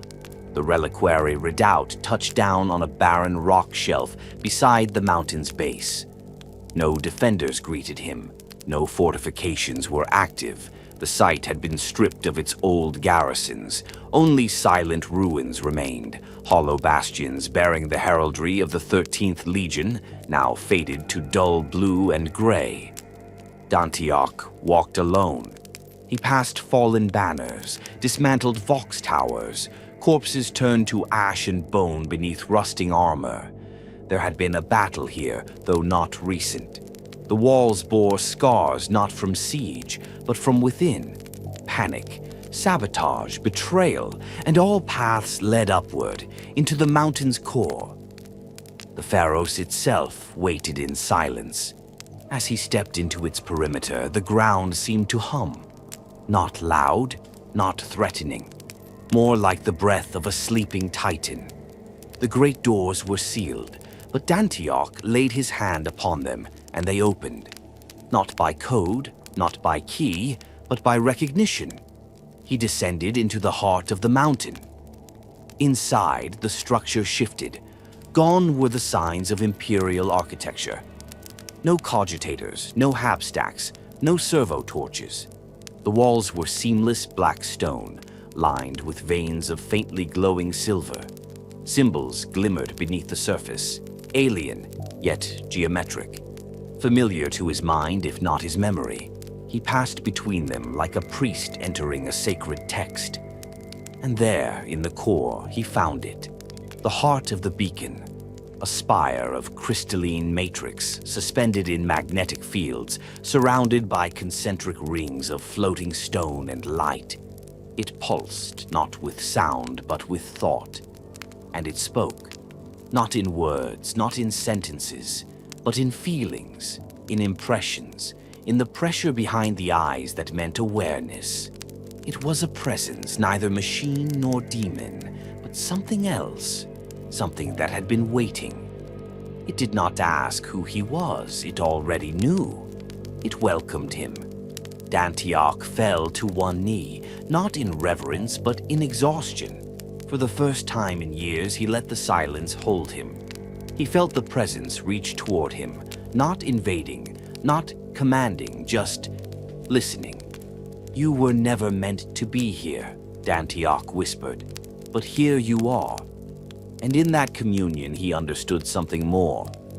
The Pharos had not been repurposed by Guilliman's forces. It had allowed itself to be used. It had chosen.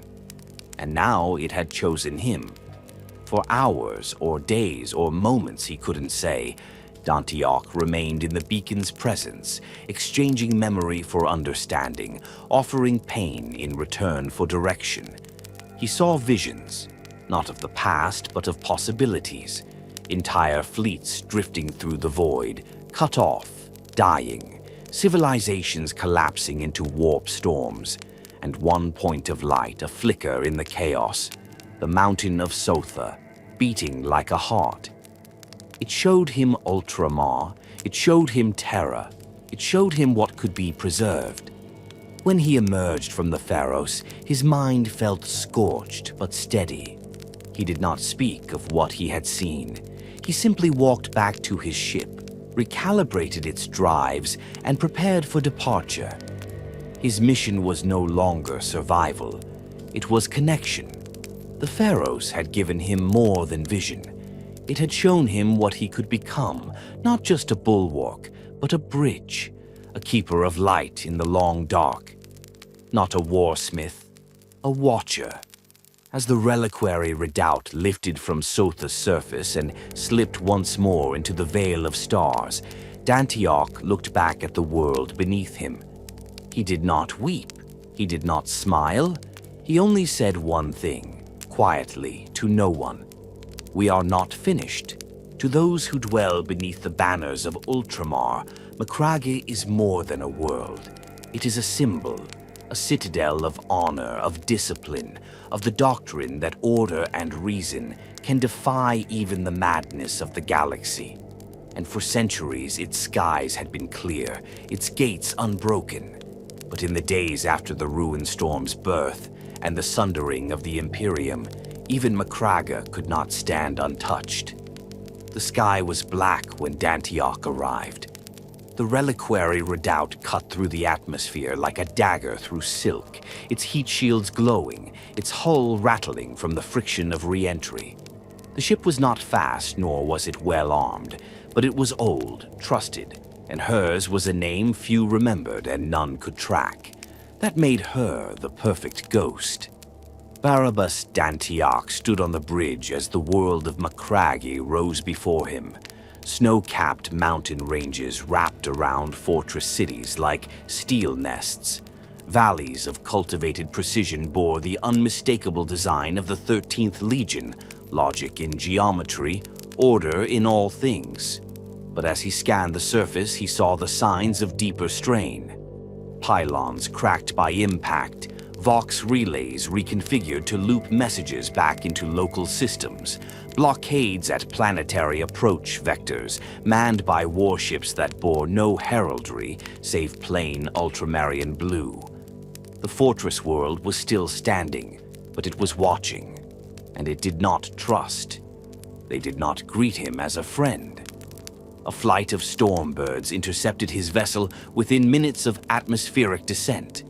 Their Vox transmission was brief, terse, unmistakable. "Identify yourself or be annihilated." Dantioch gave his name without pride, no rank, no titles, just the truth. "This is Barabas Dantioch, Loyalist Iron Warrior. I come bearing transmission from Sotha. I request audience with Lord Guilliman." There was a pause, static cracked like frost in the line. Then, "Prepare to be boarded." The Ultramarines that entered his ship did so like surgeons entering a quarantined ward, alert, professional, silent. 10 of them, clad in Mark 7 armor with the Aquila freshly carved into the breastplates. Their sergeant, a grizzled veteran named Xison, did not lower his weapon as he scanned Dantioch's faceplate. "You don't look like a savior," Xison said. "I'm not," Dantioch replied. "Just a man with a message." He handed them the data capsule. He was escorted to the surface, not as a prisoner, but not as a guest. No chains bound his wrists, but none smiled as he passed. The fortress monastery of Macragge was as cold and silent as its mountains. In the halls where banners once danced in celebration, now only the boots of watchful soldiers echoed. They had survived too long to trust anyone. In a marble chamber known as the Hall of Adjudicators, Dantioch stood alone before a sealed adamantium door. He had not removed his helmet, he had not spoken a word since disembarking, but within him a storm brewed. The last time he had stood before a Primarch, it had been Perturabo. The words of that meeting still rang like iron in his memory. "You failed. You endured failure. That is not strength. It is weakness that has learned to kneel. But this time would be different." The door opened. Dantioch Guilliman, Primarch of the Ultramarines, Lord of the 500 Worlds, stepped into view not with a parade of warriors or the fanfare of command, but alone. He wore no helm. His armor gleamed with restrained brilliance, a practical majesty, and his face, stern, yes, but unscarred by bitterness, held the weight of every burden carried in silence. Dantioch removed his own helmet, slowly. Their eyes met. For a moment, there was nothing between them but memory.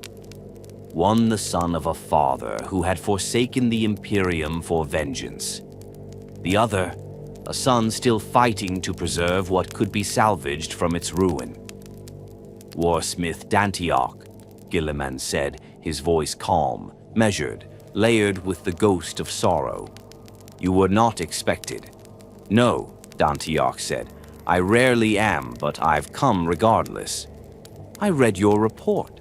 What you did on Damantine. Guilliman paused. Few loyal sons have accomplished as much under less favorable conditions. I didn't do it for honor. No, that's why it matters. Guilliman led him deeper into the chamber. No guards followed.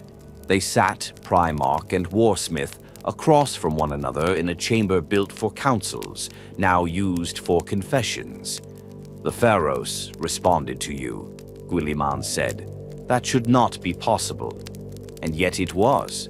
You are not psychic. No, but I understand structure, purpose, connection. I felt its shape even if I didn't hear its song. And what did it tell you? That time is running out, and that we cannot wait for hope to come to us. Guilliman studied him with the eyes of a strategist, but not a cold one. There was a flicker of something like trust. There's something I must ask you, Dantioch, he said. Not as a general, as a builder. Ask, how do you build when the foundation is already cracked? When the ground shifts beneath your feet and every wall may turn traitor? Dantioch thought for a long moment. You build smaller, stronger. You make the foundation part of the wall. You accept that what came before is broken, and you make something new out of what remains. Even if it fails, especially then. There was silence between them again. But now it was not the silence of judgment. It was the pause before construction. In the days that followed, Dantioch remained on Macraga, not as a soldier, not even as a commander, but as a consultant, an advisor. He did not walk the parade fields. He did not address the recruits. Instead, he was seen most often in the subterranean vaults, poring over data feeds, reworking power flow schematics, arguing with Mechanicum adepts about psychic flux shielding and Xenos lattice reinforcement. He helped them rebuild the Pharaoh's interface relays. He advised on how to fortify the new fortress monasteries being constructed in the shadow of the ruin storm. And most critically, he helped bridge minds, not with psionics, with understanding. One day, while walking the outer observation platform of Guilliman's fortress, Dantioch was approached by a young Ultramarine aspirant. The boy couldn't have been older than 20 Terran years, his armor barely out of the forge. Warsmith? The youth asked hesitantly. Just Dantioch, he said. Is it true, the boy continued, that you fought your own legion? Dantioch looked at him, then past him toward the cold horizon. No, he said, I fought what they became, and I still am. Because war for Barabas Dantioch was never about hatred. It was about resistance, about the stubborn, unrelenting act of choosing to hold when everything else fell. And now, within the heart of the 13th Legion's domain, a fortress without a legion was helping rebuild a future that had almost died in shadow. And though he would never again be called Warsmith, he would always be remembered as something rarer. A loyal son of a traitor's blood, a builder of hope, a ghost that never stopped defending the living. In times of collapse, there are two kinds of men. Those who dig deeper into the ruin, hoping to find shelter beneath the weight of what fell, and those who plant something in the ashes, not knowing if it will ever grow. Barabas Dantioch had been the first kind once, a builder of stone, a master of defense, a man who believed that if a wall was thick enough, high enough, patient enough, it could stop the end of the world. But the walls had fallen. Golgis, Olympia, even Damantine, though it bled its enemies dry, had not endured as he had meant it to.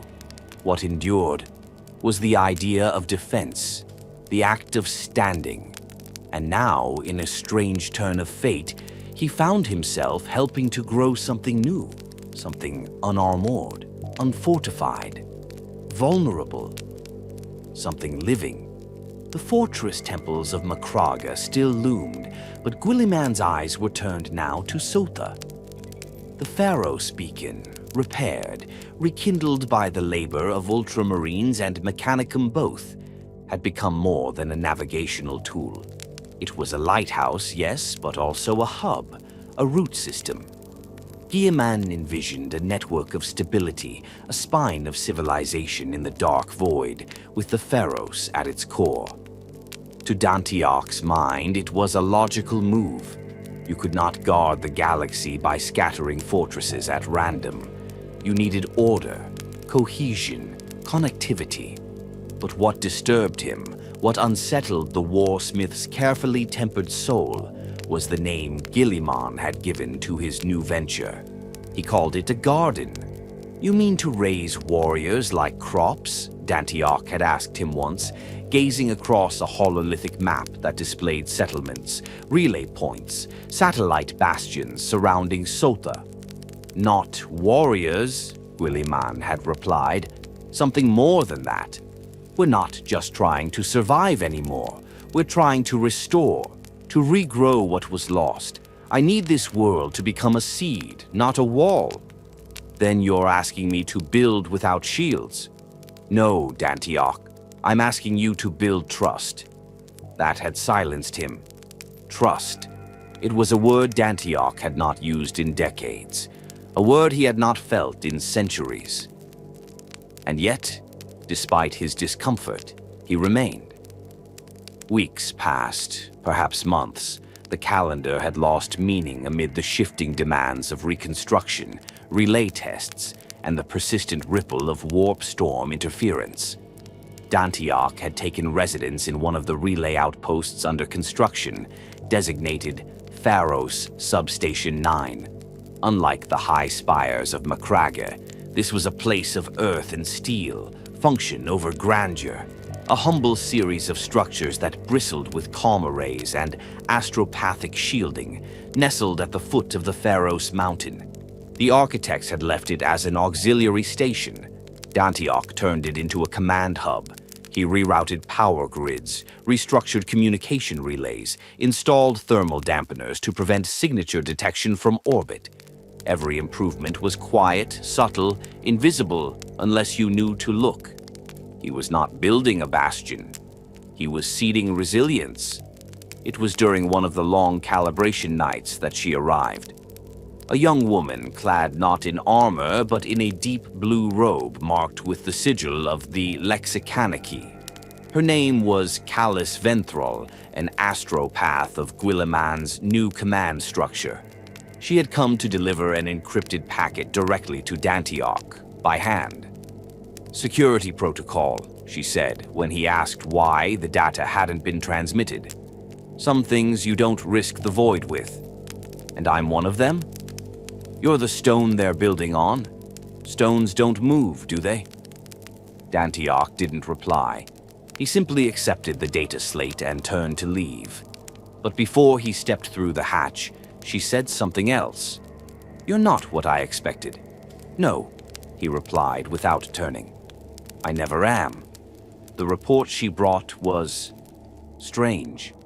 It spoke of new contacts from outside the ruin storm, of fleets that had navigated its shifting tides using faint pulses from the Pharos, of broken worlds who had rebuilt because they'd heard someone was still holding on, of rumors, faint, whispered, heretical, that a loyal Iron Warrior had been seen walking the halls of Ultramar. Dantioch read the report 3 times. Then he stood up and walked to the outer landing platform, where the wind howled against the mountain's edge. And he laughed. The sound was dry, hoarse, alien to his own ears. But it was laughter. That night he dreamed. He had not dreamed in years. Not since Damantine. Not since the flames. He stood in Olympia's great quarries, surrounded by boy soldiers drilling in the dark.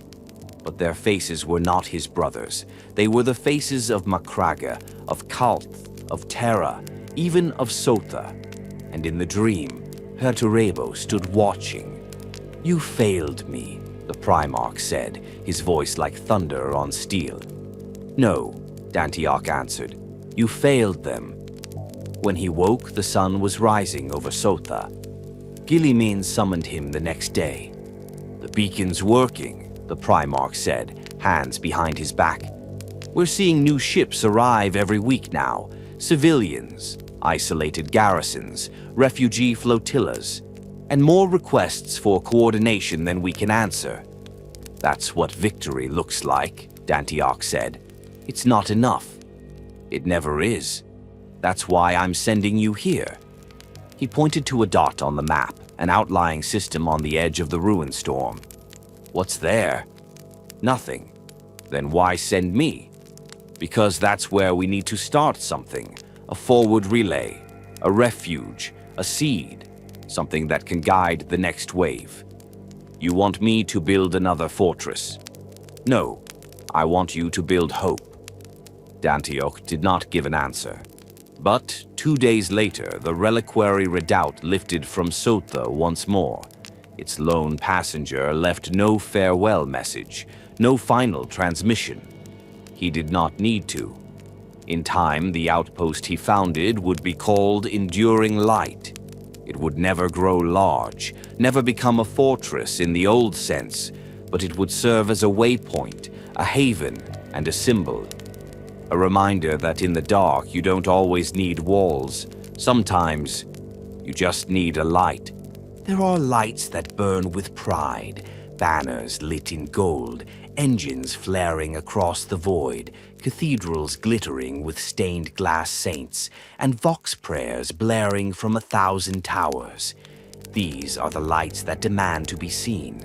And then there are the lights that do not boast, the quiet ones, the stubborn ones, the ones that flicker in forgotten corners where the darkness presses harder, and yet they refuse to go out. Barabas Dantioch had become one of those. The system was nameless, a forgotten dot in the dark between real stars. It had no strategic value, no mineral wealth, no history. Just a lone orbit-locked moon circling a dead gas giant, its surface scarred by ancient tectonic upheaval.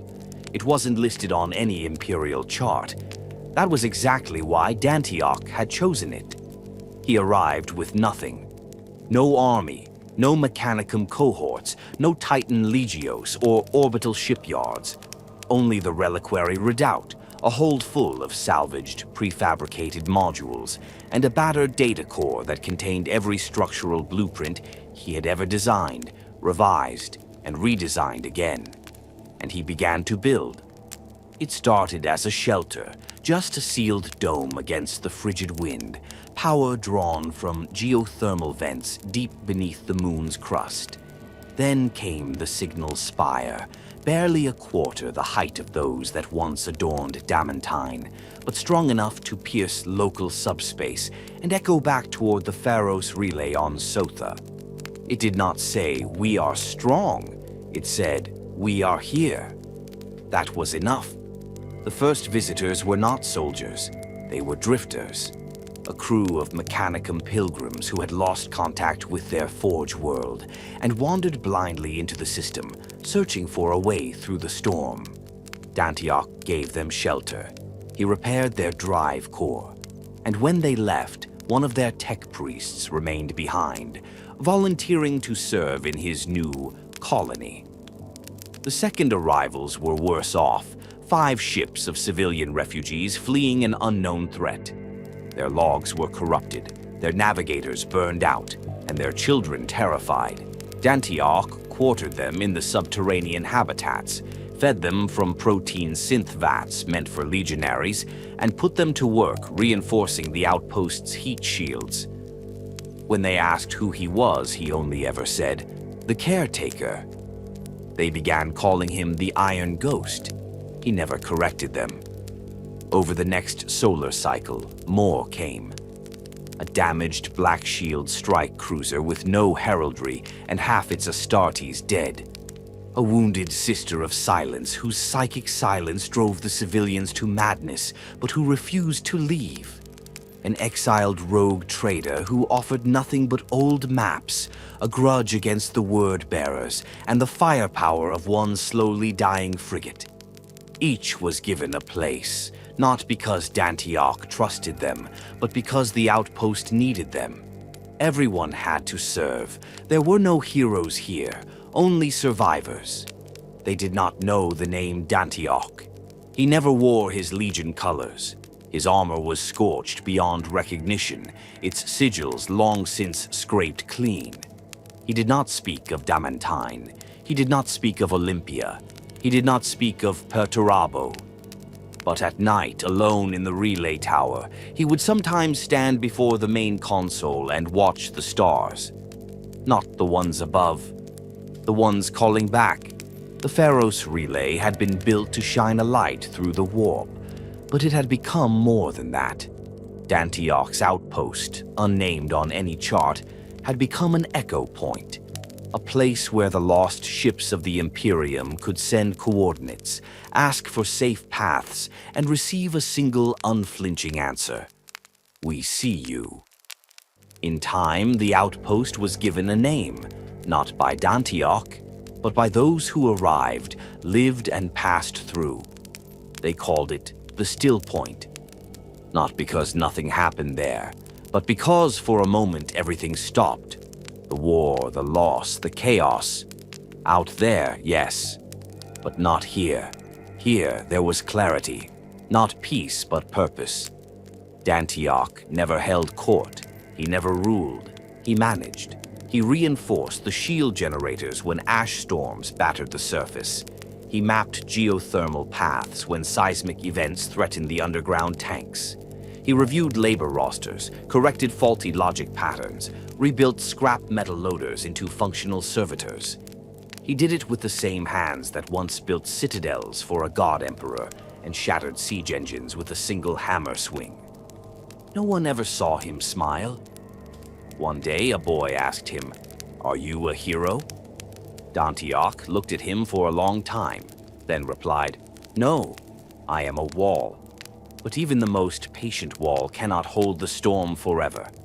A signal arrived, faint, broken but decipherable. A fleet, Imperial, trapped near a collapsing warp breach.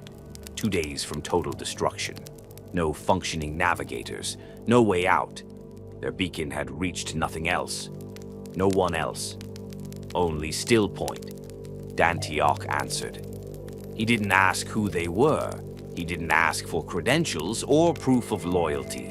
He simply did what he had always done. He calculated. He worked the relay systems for 30 straight hours, coaxing every fraction of range from the beacon, every inch of power from the geothermal grid. He had to reconfigure the psychic dampeners himself, delicate work for a man with cracked fingers and ancient wounds. He burned his arm down to the nerve realigning the void jammer matrices. And when the last frequency stabilized, he sent them the coordinates. Not a path, a promise. They made it. All but one of their ships emerged into real space within half a light year of Stillpoint, burned, broken, but alive. The survivors wept when they saw the relay tower. It wasn't even a fortress, just a signal post wrapped in heat plating and weather shields. But to them, it was more beautiful than a cathedral. Dantioch didn't greet them. He was already back at work, rebuilding the grid, quietly, without thanks. Later, a delegation came from Sotha, Mechanicum envoys, Strategium analysts, representatives from Guilliman's new logistical corps. They offered him honors, position, authority. He said nothing for a long time, then only, "There's more work here." The envoys returned to Sotha in silence. They added one more line to the updated star charts. Stillpoint Station, D-Class Warp Signal Hub, non-militarized, founded by unknown entity, currently functional. They never understood the full truth, that it had been founded by a man born to build fortresses. A man forged in the legion of traitors, abandoned by his father, broken by time and steadied by choice. A man who became more than a warrior, more than a wall. A light that did not boast, that did not falter, that did not die. Stillpoint would never be a name known across the Imperium. But for those who passed through it, it became the proof that the Imperium still had hope. Time does not end battles, it only makes the blood harder to remember. Barabas Dantioch had not aged like a mortal. His flesh was Astartes, enhanced, reinforced, regenerated beyond what human biology could manage. But the damage still came, not in years, in weight, in the heavy pull of each memory he carried behind the plates of his armor, in the cold ache beneath the skin where the war had soaked into the marrow. And Stillpoint had been quiet too long. The outpost remained, the beacon remained, the work always remained. Refugees came, wounded fleets limped in, civilian convoys rerouted through the warp, thanks to Dantioch's pulse paths, emerging burned but intact. Stillpoint never became larger, but its meaning grew. And with meaning came attention. The first signs were subtle. A merchant ship arrived with a false IFF code, too perfect, too clean. Dantioch spotted it before it entered orbit. He let it land, watched it, waited. 3 nights later, a generator exploded without warning. No survivors. A caution, a test. The second was bolder. A communication packet encrypted with Mechanicum subrunes came through the relay. It bore the symbols of a forged domo who had perished on Kalth years ago. The code was sound. The origin point, impossible. He decoded it anyway. It said, "The eye sees the light. It will blink." Dantioch didn't react, not outwardly, but he began sleeping in his armor again, a habit he had let go of after Damantine. He resumed patrols of the perimeter in silence, long after the others had retired to their quarters. He did not explain himself. The others had long since stopped asking. Weeks later, a boy from Stillpoint's growing civilian cohort found something buried in the ash, a piece of a bolter casing warped with heat. It bore the sigil of the Iron Warriors. Not Dantioch's, the 38th Grand Company. There are some wounds that never clot. Dantioch stood in the relay tower that night, staring out over the perimeter walls. His armor, patchwork and reinforced with mechanicum bracing, groaned as he moved. He had repaired it so many times it was no longer Mark 3 or 4. It was his own pattern, a Frankenstein of necessity. It no longer bore any Legion markings, just scorched gray and iron trim. He flexed his fingers slowly. The servos buzzed in the knuckle joints. "Iron within," he whispered. But there was no one left to answer. The attack came during the 40-second cycle of Stillpoint's central generator. It was night, if such things meant anything on that ash moon. The stars were veiled. The wind howled through the ravines, and the perimeter sensors went blind. They cut through the outer dome like knives, not with brute force, but with silence. Melta-cutters, precision, familiar. Dantioch awoke to the silence. He didn't run, he didn't rally. He walked through the corridors of Stillpoint's command annex, down into the sub-levels, through fire suppression clouds and hissing vents. Every step felt heavier. He knew this kind of breach. He had trained it, fought it, designed for it. And now it was being used against him. The attackers wore iron, not crude, spiked chaos parody, but Legion iron.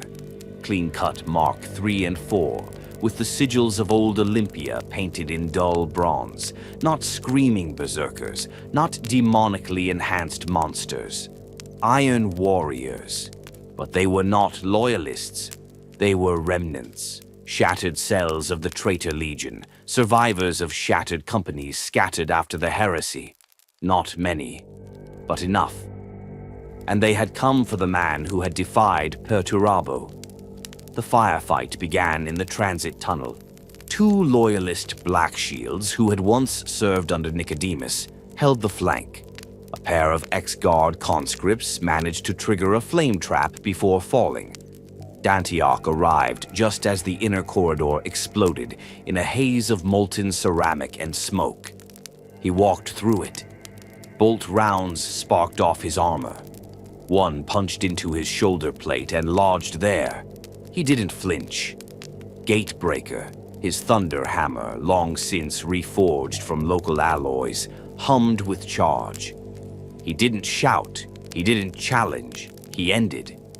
3 traitor Astartes fell in less than 6 seconds, one with a crushed chest plate, one with a snapped neck. The last he dragged down with his own body weight, tearing the helm off and driving it into a wall. But they kept coming.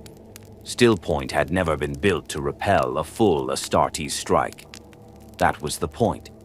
It wasn't supposed to survive, it was supposed to guide. Dantioch fought alone. In the reactor well, 2 more Loyalists died buying time to seal the heat vents. In the main relay chamber, a Sister of Silence bled out, trying to stop a demolitions charge from being planted at the core. She looked at Dantioch once, eyes burning with meaning, then died without a word. He fought through corridors he had built. Every inch was known to him, every pipe, every bulkhead, every angle. But now, they were weaponized against him. The attackers had studied him. They knew the layouts, knew the way he thought. He began to lose ground. In the final chamber, beneath the primary emitter dish, Dantioch made his stand. He activated the last set of defense turrets, overloaded the plasma relays, and set the failsafes to collapse the upper dome. It was not a strategy. It was a decision. The last traitor came through the smoke like a reflection from the past. He wore the old colors, iron and bronze. His pauldron still bore the Triskelion of the 4th Legion. His voice rasped through static. "Barabas, you betrayed us." "No," Dantioch said. "You betrayed yourselves." Perturabo was right. We were never meant to be protectors. We were weapons, hammers, executioners of order. "No," Dantioch whispered, raising Gatebreaker. "We were builders. You just forgot the blueprints." And then he charged. When the dust settled, he stood over the broken form of his last brother, breathing hard, bleeding from 6 different rents in his armor. Sparks flickered from his leg brace. He could barely lift his arm, but he had won. Stillpoint burned, not to ash, not to destruction, but in signal. The beacon, reignited by the feedback loop of the battle, flared brighter than ever before. It pulsed across space, broadcasting a warning and a promise.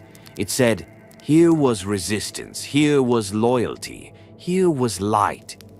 It reached Sotha, it reached Macragge, it reached Terra. When the recovery fleet arrived 2 weeks later, they found a moon half ruined. But they also found survivors. A child who had hidden beneath the relay tower's supports, clinging to a transmitter. A servitor that kept the cooling tanks from overheating. A rogue trader with a broken spine who refused to let the medics leave until they found the Iron Ghost. They found him. Barabas Dantioch, slumped against the wall of the core chamber, armor fused to his body, chest rising slow and shallow beneath shattered plates. He lived, barely. When they tried to move him, he opened his eyes. "Leave the beacon," he rasped. "It still works." The medics carried him into orbit. Behind them, the beacon pulsed once more. The armor beneath the skin had held. Some men die in fire. Others fade into myth. But there are a rare few who, though broken and buried, become the soil itself, what others build upon, even if they never know the name of what holds them upright. Barabas Dantioch was not remembered in the songs of heroes. His face was not painted on banners, nor engraved in the vaults of triumph. But the worlds he saved never forgot the way the stars lit again, because he stood where others fell. And now, at the end of a long, scarred path, the last Warsmith of iron and oaths lay dying. The medici chamber aboard the Ultramarines' recovery ship, Righteous Seal, was hushed, but not cold. The tech adepts moved like priests, voices low, footsteps softer still. Every wire and support system surrounding the bed where Dantioch lay seemed too delicate for the man it kept alive. He had not removed his armor. They couldn't. His body had fused to it after years of battle and injury, after centuries of defiance and deferred death. Where his armor ended, he began. Where he began, the scars never stopped. Muscle knit by memory, bone set by resilience. A face that hadn't seen light in decades, now exposed under the soft halo of the life support field. But his eyes, they were still sharp. Guilliman came days after the signal from Stillpoint reached Sotha. He did not come with fanfare.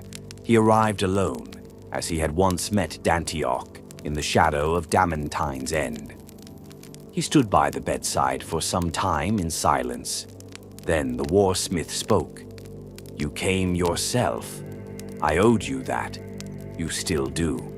A flicker of something, perhaps the ghost of a smile, passed through Dantioch's voice. The tubes in his chest hissed and clicked as he breathed, and the Medaiki servitors whirred, adjusting levels. "They said you held the line again," Guilliman said quietly. "Number this time, I was the line." He coughed, a sharp metallic noise. They spoke then, not as demigod and soldier, not as primarch and subject, but as men who had seen too many battles and bled for too many truths. The conversation was not long, but it carried the weight of history. "There's something I never asked you," Guilliman said after a pause. "Then you should ask it. Why did you never build something for yourself? You had the skill to create wonders. You could have carved a legacy that echoed through Terra itself. Yet every wall, every tower, every sanctuary, you gave it away. You never left your mark." "You're wrong," Dantioch rasped. "I left it where it mattered." Guilliman lowered his head. There was no challenge left in the man before him, no strength. But there was something deeper still, unyielding. "They'll write about you, you know," the Primarch said. "Then tell them not to." "Why?" "Because they'll make it clean, neat. They'll polish the edges, strip out the blood and rust, make me something I'm not. I don't want to be a statue. I want to be a warning." Outside, the stars turned. The ship glided in orbit over Sotha, where the Pharaohs continued to pulse, now brightened by the integrated relay system first tested in Stillpoint. Entire sectors were stabilizing now, trade routes emerging, worlds once blind to the Imperium's presence lit again, drawn back by the pull of the beacon. And every link, every connection, traced back to a single line carved in silence. Barabas Dantioch slipped into unconsciousness that evening. The Medici said he would not wake again. They were wrong. For 3 more days he drifted between life and death, awareness flickering like a fading signal. But in those moments, his mind wandered the places no others could reach. He saw Olympia, not as it fell, but as it once had been, with proud bastions in the cliff faces and children reciting siege theory beneath the sky. He saw Damantine, not in fire but lit by lamps, whole, its barracks full of laughter and midnight drills, its commander walking the halls not as a ghost, but as a father. He saw Sotha and the Pharaohs shining out through the dark like the heart of a galaxy reborn. On the 4th day, his heartbeat failed. And Barabas Dantioch, Loyalist Iron Warrior, the forgotten son, the stone sentinel, died. There was no funeral pyre, no grand procession through the halls of Ultramar. No statue was carved. Guilliman did not declare a feast of remembrance or inscribe his name among the champions of Macragge. He simply ordered that Dantioch's body be returned to the relay tower at Stillpoint. And there, at the place where light had once been lost, his remains were interred beneath the emitter core, not in a tomb, but in a foundation. His armor, fused with his flesh, was buried whole, upright beneath the signal spire, a column of iron beneath the earth. Above, no marker was placed, no epitaph etched in stone, only a small signal node welded into the side of the console. When a new vessel arrives at Stillpoint, its augers detect the transmission before they even see the station. It is not a name. It is not a warning. It is a question encoded into the pulse. The message reads, "Are you still holding?" That was Dantioch's legacy. Not glory, not vengeance. A single moment, carried forward again and again by those who needed it, by the ones who held. Epilogue, a message lost and found. Centuries later, when the Imperium once again fractured into darkness and the Cicatrix Maledictum tore the galaxy like a knife across flesh, a small patrol ship limped toward an ancient beacon. Its crew were starved, its commander dying. They had run for weeks. They had lost all signal, all direction, and then they caught a pulse, just one line. No heraldry, no name, just a message repeating on loop, like a hand reaching through the void. "Are you still holding?" The ship rerouted. They followed the signal and found Stillpoint, still standing, still lit, still guarded by silence.